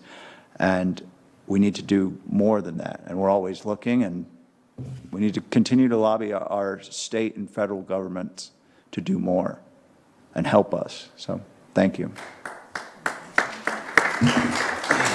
Thank you. Mayor Clark. Good morning. Thanks for that presentation, Commissioner. I just concur with all my colleagues. It seems like all of us on the same page. I just think now we just need to keep moving forward and put it in action, because we got homeless people everywhere. We have them in Indiantown. We got them all over. So I think with this being a regular agenda item, we just need to get to work sooner than later. Thank you. Mr. Anderson? Yes, I'd like to also echo Mr. Campy, appreciate your presentation. For many of you that's been around here a long time, I think you could connect with me when I brought this to the forefront about affordable housing during the 80s. It was even a problem then, but people didn't see it. They said, oh, they can go to Port St. Lucie. Well, guess what? Which I didn't think was nice to say, but they could have. But guess what? They can't even do that now. So it is a crisis, okay? And, but we're going in the right direction. I don't know how many committees I was invited to where we got started, and then all of a sudden, nothing happened. But I'm a hopeful person, so I'm thinking that today is a really, really real new beginning, and we're going to get some traction and do something about this, because at the end of the day, Martin County is a very nice place. And I know all of you all hearts are in the right place around here, but you need to also engage other things in your heart. Let's get some action there now, and let's try and do something, because it really is a problem. But we have to have a well-rounded community, and there has to be something, the people that really tend to the needs that you know, we're older population here, and we're gonna need these people to help service us. They work in the fast food places, they work in restaurants. These people deserve to be able to live here in Martin County also. Teachers can't even afford to live here anymore. Some law enforcement people are locked out. Something's wrong with that picture.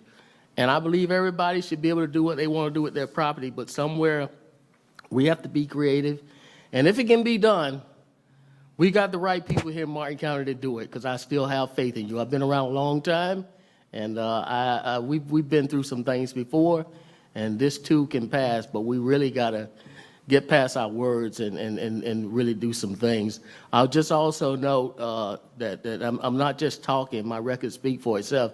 Many of you that's been around a long time remember the old Red Cross building that was there in the Kiwanis Park. That was this huge building there. Well, back in the early 90s, I moved that. They were gonna demolish it, and I moved that to Port Salerno. Okay, made it into 2 loving, modest, single-family homes where people are living there today, and it's beautiful. And I'm not ashamed of it, because it's in my neighborhood. So I was being creative. I think I moved like 7 during that time. So I was ahead of the curve. So this is nothing new, but it's serious now. And too many times we have people that are reactive. That's a crisis when you do that. I mean, we still got to address it, but being proactive is far better. And this was a problem in the 80s, but people just didn't see it. But hopefully we'll do something about it. So I appreciate all of you, even the general public that are here, because you know what? You care about this community. That's the one thing we all have in common. So let's move from there. Thank you.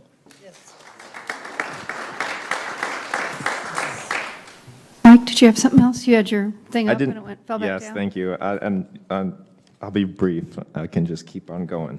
But I just wanted to touch on what I believe it was Ms. Greenwood had mentioned about the investor buyers. That's something, too, that we really need to reckon with. Martin County has been overrun, not just by people who are looking to flee the, urban jungle of Miami.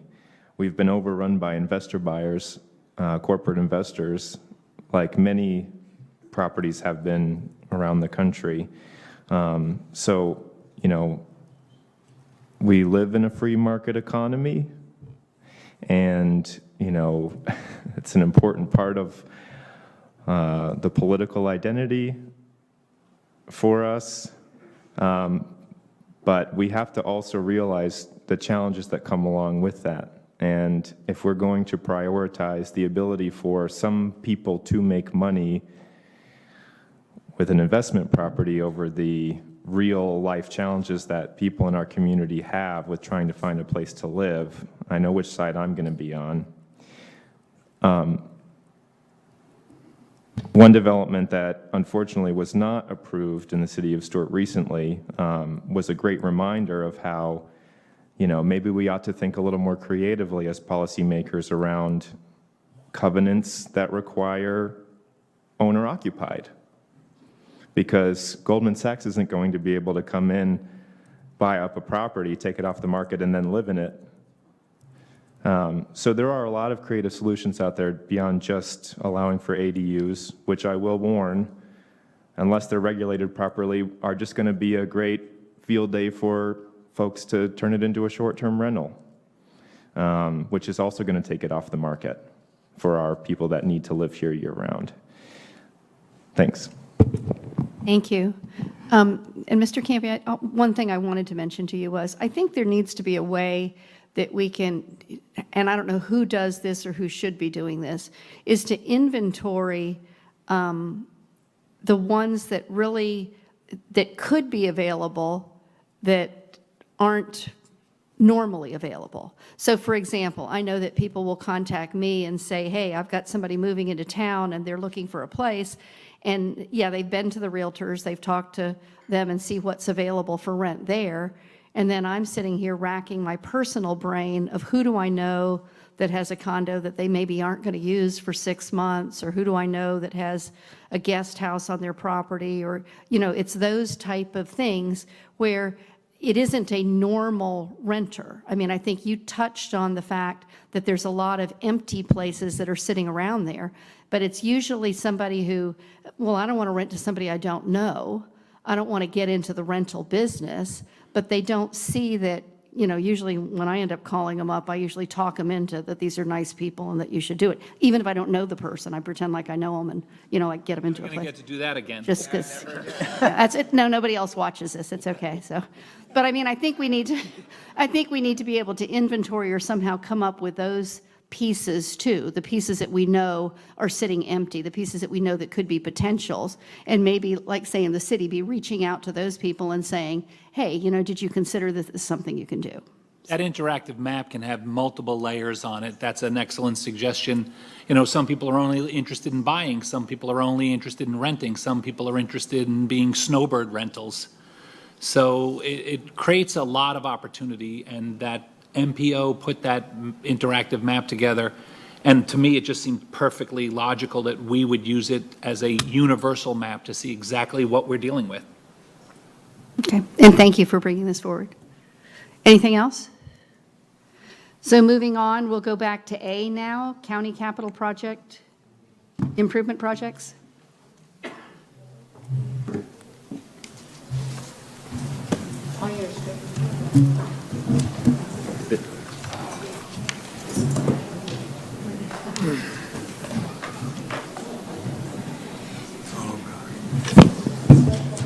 Good morning.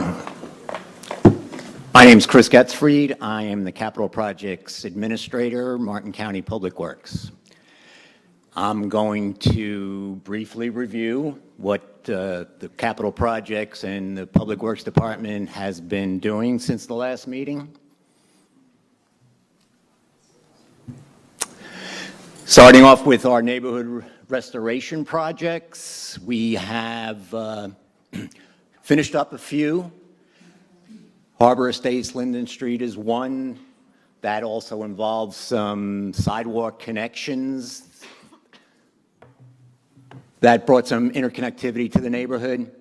We've also finished up part one, or stage one, phase one of the Hobe Heights neighborhood flood condition issue, and we demolished 12 residences that were in the flood zone and restored those properties to pre-development condition. Starting up soon is Leilani Heights in the Jensen Beach area. Hobe Hills just came back with bids, and we'll be kicking that off soon. Beau Rivage and Coral Gardens to follow. I would like to note that these projects are experiencing some delayed starts. It has to do with a lot of the material shortages we're all experiencing. So it's not unusual for a project now to come in 12 weeks for a start after their bids have been received. This has really set our backlog back quite a bit over the last 6 months, and it's anticipated to continue. In design, we have Port Salerno, which is the area between Cove Road and the elementary school north of Salerno Road, between Commerce and Kingfish. New Monrovia is the area south of Cove Road, and that extends into the Cove Ridge area. And then Port Salerno Peninsula are these two peninsulas that are on the Manatee Pocket. They're all in design. Port Salerno and New Monrovia are pretty current and should be going to bid real soon. And in the roadway construction and resurfacing, we've got a list of projects here. Just finishing up is Dixie Highway, that section between just in the Golden Gate neighborhood. You can see a picture of that on the upper right-hand side. That's just about finished up, and it came along very nicely. St. Lucie Boulevard, there's a picture looking out towards Ocean Boulevard. And then the Savannah Koi Center roundabout in Jensen Beach is just about wrapped up. We've got a list of projects here that are either finishing up or getting started. Bridge Road, Beach Road, they're all under construction. The Salerno roads, there's 2 sections there. They are going to start soon. Dixie Highway into the city of Stuart is anticipated to start in June or July. And then there's the traffic division has been working on adding turn lanes at Martin Highway from High Meadow northbound. I'd like to point out that all of these projects, except for the roundabout and the turn lanes, are grant projects. They're either state or federal funded grant projects. So we're leveraging a lot of state and federal funds into the local community. Here's an advanced photo of the Murphy Road Bridge that's coming along. 2-way traffic opened up on the bridge in March. It's a little bit delayed. Some of that has to do with the materials supplies. It's anticipated to finish up somewhere around the beginning of August. We have Dixie Highway East Fork Creek box culvert. Plans are complete. We're just strategizing a start for that project. And then the County Line Road over the Waxahachie North Fork, we've got a design consultant on board, and we're moving forward with design on that project. And we'll finish up with the Ecosystems Division. The Savannah's Preserve Weir, which is visible from westbound Jensen Beach Boulevard. You can see a picture of it there. It's quite a bit along from what you're seeing there. It's just about complete. That is a combination wetland restoration and drainage control structure. That'll be complete in August. And then the East Fork Creek stormwater treatment area is just gone out to bid. It's about 30 acres along the Heritage Ridge neighborhood that would be converted into a couple of stormwater treatment areas and some drainage control. And I think that does it for capital projects. Thank you. Any questions? Moving along, city utilities and engineering projects.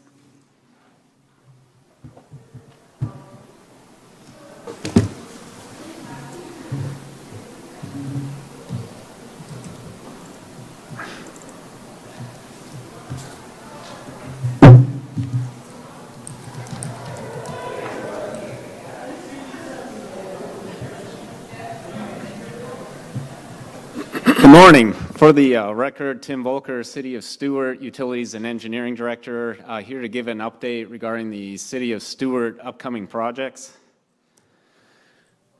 Our first project is a sidewalk project. It consists of 1,085 linear feet of 8-foot sidewalk along the east side of Northwest Dixie Highway, just south of Baker Road. This project is through the FDOT TAP grant program. FDOT is providing funding in the amount of $430,864. The project is currently complete with design, and construction will be starting this month. Our next project is also a sideway project within the heart of the city of Stewart in the Stitman neighborhood. There's approximately 1.75 miles of missing sidewalk along 7 blocks in this neighborhood. It's a CRA project, and it is in close proximity to Stewart Middle School and J.D. Parker. This summer, the CRA will be holding some neighborhood meetings to get some solicitation and feedback from the neighborhood on the conceptual design of this project. Next up is our Seminole Street Roadway Improvements Project, which is also a CRA-funded project. This project includes undergrounding of the electrical overhead utilities and also streetscape improvements. The streetscape improvements include additional on-street parking, a curbless street, drainage improvements, pedestrian lighting, benches, and landscaping. For the first time, the city is going to be using what's called a permeable articulated paver block. Instead of using asphalt, this paver block will be put on the street, and it has what's called an arch design in the middle of the paver block, which consists of an internal storage chamber to store the stormwater runoff underneath the road. The project is slated currently for construction in 2023. Next up is the downtown courtesy docks. Here's a couple pictures from recent hurricane damage. We have Hurricane Matthew back in 2016 and Hurricane Irma in 2017. Not only does the city sustain damage during hurricanes on the courtesy dock, but also when there's winds coming out of the east, we sustain damage. The fetch is about 2.7 miles from the east, so that wind builds up energy for the waves, and the waves slam into the courtesy dock.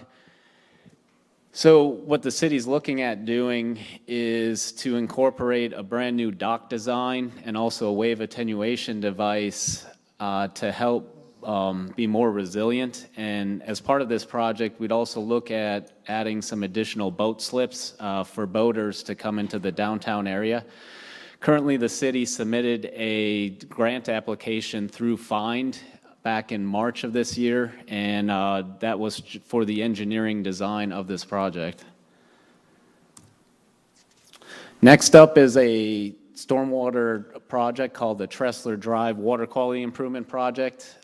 This project received 2 grants that the city was able to leverage funding with.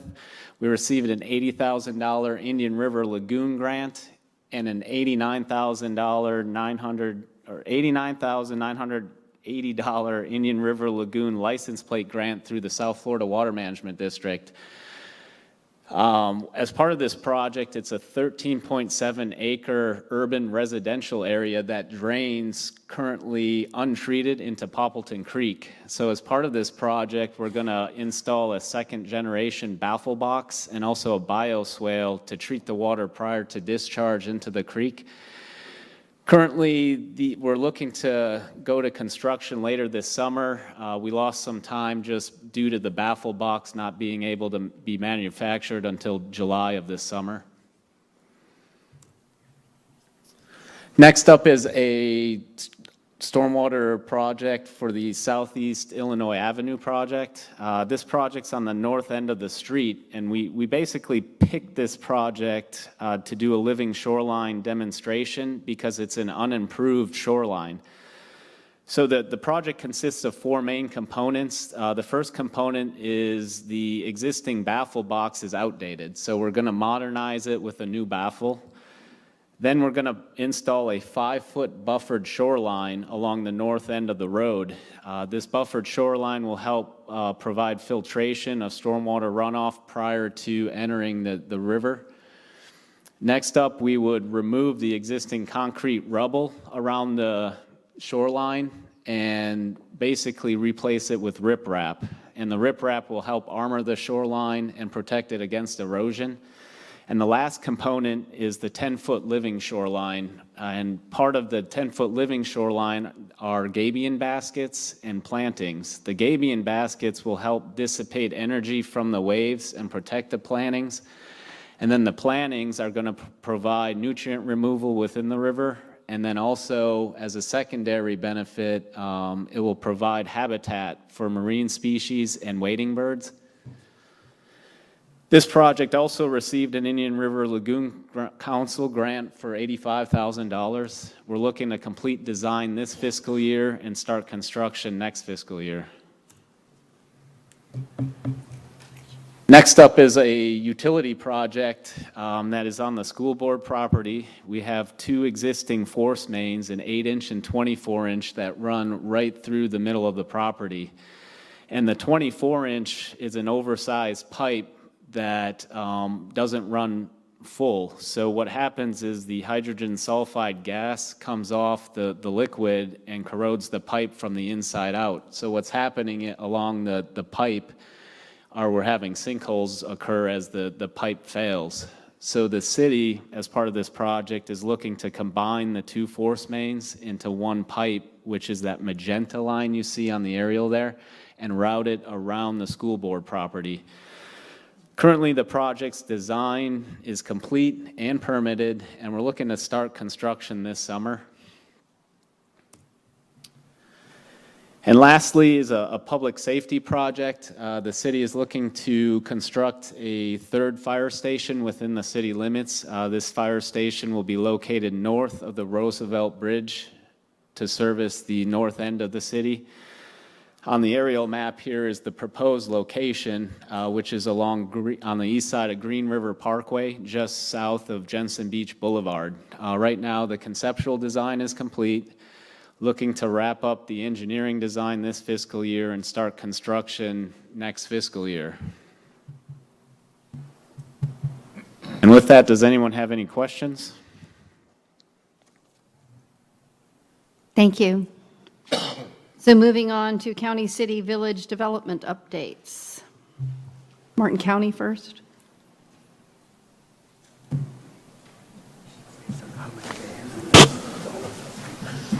Good morning, members of the boards. My name is Clyde Doolin. I will be presenting on behalf of Samantha Lovelady. Let's go to the PowerPoint instead. No. Nope. B. I think you're looking for down. That one. Okay. So that's the city street. Sorry, C.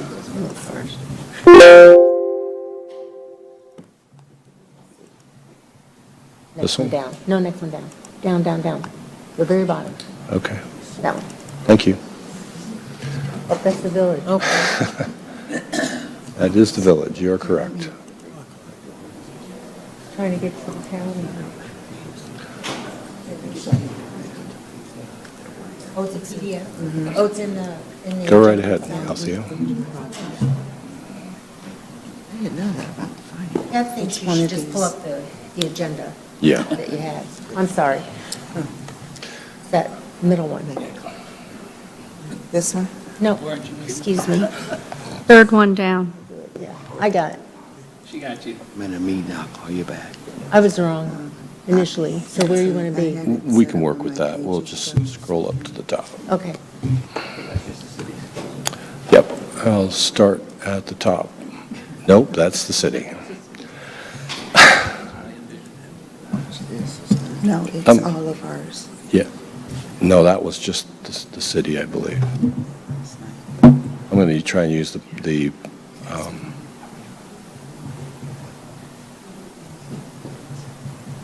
How you doing? Well, I'm sorry, folks. We're up. There we are. Well, that will work. That's the abbreviated version, but that we can work with this. Again, my name is Clyde Doolin with the Comprehensive Planning Division. Obviously, I'm not with the IT division. So in unincorporated Martin County, we have, as you can see, 1,128 in review, approved 1,614, 89 are approved for construction, and in construction, 1,231. I can go into the details of that if you'd like, but I'll go ahead and scroll down and let Kev jump in with the City of Stewart, if you'd like. Okay, Kev Freeman, City Development Director for the record.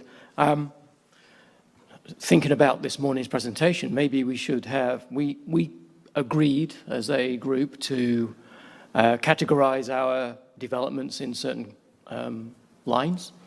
And you wouldn't believe the amount of conversation it took to get us to agree which categories we should be reporting on.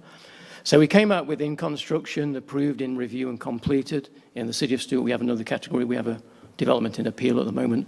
But I was thinking from this morning's presentation, maybe we need another column or another row which looks at affordable or workforce housing. And so we can start to apportion those and see our success or otherwise in generating that sort of development in the group. There is and I agree, and I thank Commissioner Meyer for making his comments.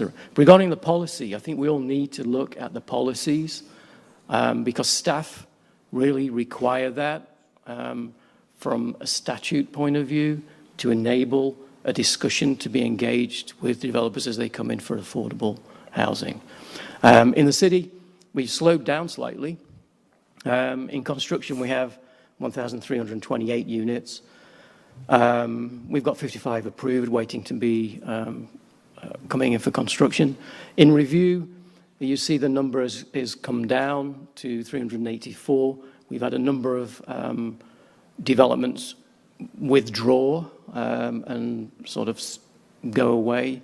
But we are seeing much more commercial activity in terms of development coming forward for commercial activity in the city. I've got the list of the projects that we have. There are 2 projects that were mentioned this morning by both Commissioner Meyer and Mayor Matheson regarding some success that we city did have in terms of gaining affordable housing contributions. Again, that was hard negotiations, mostly carried out on the floor of the Commission chamber. But we do have a number of commercial properties in review, and in fact, the Atlantic Point was just approved with the big marine commercial development on the north point of Stewart. But we see a number of, and that's been unusual for the city, and it's just really in the last 3 or 4 months that we've seen some action in the commercial marketplace. Any questions? And I'll attempt to answer those. I'm just curious, what's the project on US 1 south of the Honda dealership? That's Stewart Springtree. Stewart Springtree. Yeah. Okay, thank you. Thank you. Thank you. Indiantown? Good morning. I'm Althea Jefferson. I am the Director of Community and Economic Development for the village. Again, in keeping with our reporting the same, from January of March this year, we have in construction 34,750 square feet of industrial. We haven't approved any projects yet this year. And as far as completed projects, we have a live work unit that was completed, as well as a 23,400 square foot commercial building. The projects are listed individually in terms of their status and information on the specifics. If you have any questions, let me know. Thank you. You're welcome. And now we have the school district update. While he's starting, I'll give you a little bit of update on the referendum. Just to remind everybody, the sales tax, which was approved in 2018, is for capital projects. We have 3.5 more years of sales tax, which is the end of 22, then the calendar years of 23, 24, and 25. On the August ballot, there will be the referendum for the voters for up to $500,000. That's for school safety and security, mental health, recruiting and retaining teachers and school support staff, professional development, and academic initiatives. During the month of May, we have been collecting information and input from residents and anybody in general who has a suggestion on how that money should be allocated. On the June 7th workshop, the board will be reviewing those things and looking at all those suggestions. So even though that deadline is cut off, if anybody has anything, if they get it in today, we can still deal with it. Then we'll go through the trim process and we'll actually set the rate, which will be no more than $500,000 before we adopt our final budget. Thank you. Dr. Millay. Good morning, everyone. John Millay, Superintendent, Martin County Schools. On behalf of our school district and our board, I want to thank all of our hardworking staff, our families, and our community. We have had a great school year. Like any business, any operation that's effective, you have your ups and downs. And this year, I just want to thank, we got back to normal. It was a process, but I give all the credit to our staff and, again, families and our hardworking students that make the Martin County School District great.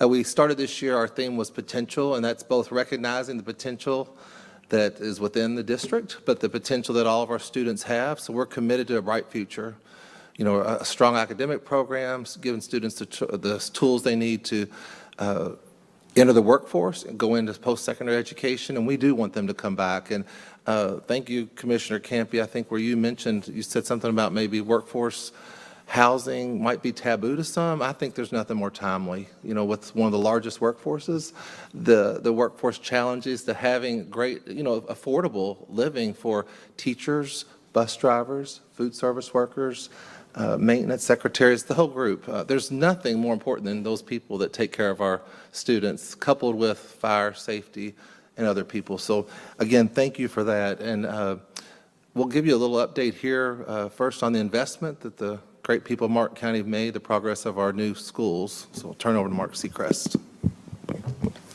Good morning, everyone. Mark Seacrest, Director of Facilities and Planning at Martin County School District. I'm excited to give you this update. If anybody's been in construction, they realize the challenges that are ahead of us right now and what we've actually overcome. The percentage I'm showing up there at 23.6 is actually probably a month and a half behind where the school actually is. This is based on the current pay apps that have been submitted. If you go to those sites, we're actually beyond that percentage. What I'm showing in these slides, you actually see the second floor, the steel's in place. What's going to happen next is all the stud framing is going to go in place for every room. The actual first floor framing is already complete, and you can see on the lower right, we're actually starting the roof insulation, which is a major hurdle because that was one of the biggest delays as far as materials for that project. So both roof structures are in place for the lower and upper roof, and they're actually starting the insulation and roof membrane. And one of the other big challenges is crossing the creek with our new bridge for the new parent line and drop-off. Right now we have the 3 culverts in place. They're working on the head walls of the bridge. Some of that concrete's going to be poured over the next couple of days. We already have one, I think, the south end in place. So that's happening very fast over the summer now. And they're actually working their way towards Savannah, where we will start the turn lane. Eventually that'll be the turn lane into the new school and into the front of the school. Like I said, the challenges have been materials, scheduling. It is real if you don't believe it. We're dealing with it every month. But we are on schedule. So knock on wood, we're trying to hit that November 18th date for that building to be ready to occupy. Palm City's kind of in the same scenario as far as schedule. You can see the first floor framing there. Their second floor is, the roof structure is actually on now. This is a little bit later photograph. Some of the other things they've accomplished, you can see they built the large retention pond right next to the county's retention pond. That's in place. Over the summer now they're going to move towards the existing buildings where they're going to create the new drives and things that are closer to that campus since we don't have students in place. And then they're actually putting their roof membrane on and their insulation on also on both roofs. So everything right now is moving forward. We're moving on schedule, but there are challenges. So we'll keep you updated as we go. But that's basically the two projects. Nothing, fewer things more exciting than a new school in the community, so it's just a little overview on some of our numbers. I'll let you digest that just a bit, but overall, total district, from when we look at the fall to the spring, a slight increase, 0.14%. You could look at the different grades where that has occurred. And then this little summary. Overall, you could look at our elementaries increased the most, or close to the 1.26%, middle and high, about 0.5%. High schools decreased a little over 1%. And that mark has been, if you remember, when we started the school year, we started with COVID. There was still some scare, even though we were back full session. You know, a lot of those students and families were used to some online options and different options. Sometimes when you start an option in high school, you want to complete that. So I feel like more of those students will continue to come back the coming year. But that's overall, there was a slight increase in the district. The new controlled open enrollment, new students will be 157 for the coming school year. And Thank you. Any questions? So now we have discussion, comments. Doug Smith. Just a quick comment, because we're here with the City of Stewart, and I was asked by our Rio Civic Club and some community leaders in Rio to at least proffer the discussion of the traffic that is starting to increase significantly with the new development that's occurring on the edges of Rio and the southern side of Jensen and the City of Stewart's limits. And so nothing really to try to accomplish here today, other than to ask our staff to start really addressing and looking at, have we planned adequately enough for traffic increases and what is coming with the new developments, and are there things that we should be looking at to resolve moving into the future? That's it. Thank you. Anybody else? Yes, go ahead. Thank you. I had a question. We kind of had the abbreviated version of the development review in Martin County. But in reference to the Rio Marina, one of the ways to get traffic off the roads I've been pushing over the years is alternative means to get people from point A to point B. So I was wondering, are there any conditions in that marina village for a loading and unloading zone for water taxi service? You know, the City of Stewart worked with Atlantic Point Marina for that, and, you know, we are open to water taxis coming off our downtown docks, and, you know, was that discussed for the Rio Marina, and has that discussion happened in the county for anywhere in Palm City? Madam Chair? Yes, go ahead. There was a fair amount of discussion relative to accessibility by the water. And I believe that in the master plan and what will be the final site plan and construction, very much we look forward to having that connection to the City of Stewart through water taxi or by personal usage of their own boats. But we absolutely talked about it. We see the need. The owner, interestingly enough, comes from that industry and has a significant background in water transportation and water taxi. So I suspect that we will see a very robust program when that all moves forward. Excellent. Mr. Campy? Thank you, Madam Chair. To answer Commissioner Mayor Matheson's question, we're in the process in Palm City at Charlie Layton Park, which is at the base of the Palm City Bridge, of sort of reinventing that space. It was traditionally a boat ramp, parking lot, a couple of boat ramps, and a soccer field. The Treasure Coast Rowing Club also is housed there. We're turning that into a green open space. We're going to put some furniture along the river for many Palm City residents. That's the only access they would have to the river. The Chamber of Commerce is taking a 324 square foot office space in the reconstructed community center. So if there was an opportunity to partner with you all about having a water taxi come to Palm City to take folks to Stewart, I think that would be a home run. And Madam Chair, if I could just take a moment, this will be, and I know how much she loves this will be Ms. Krista's last joint meeting, and I just wanted to personally, on behalf of the board, and I'm assuming everyone, recognize her for her multiple, 3 decades plus service to I'll our. still come and be a member of the public. That's fine. That's fine. To make your day. I just wanted to take an opportunity to publicly thank her on behalf of all of us and say, Ms. Krista, job well done.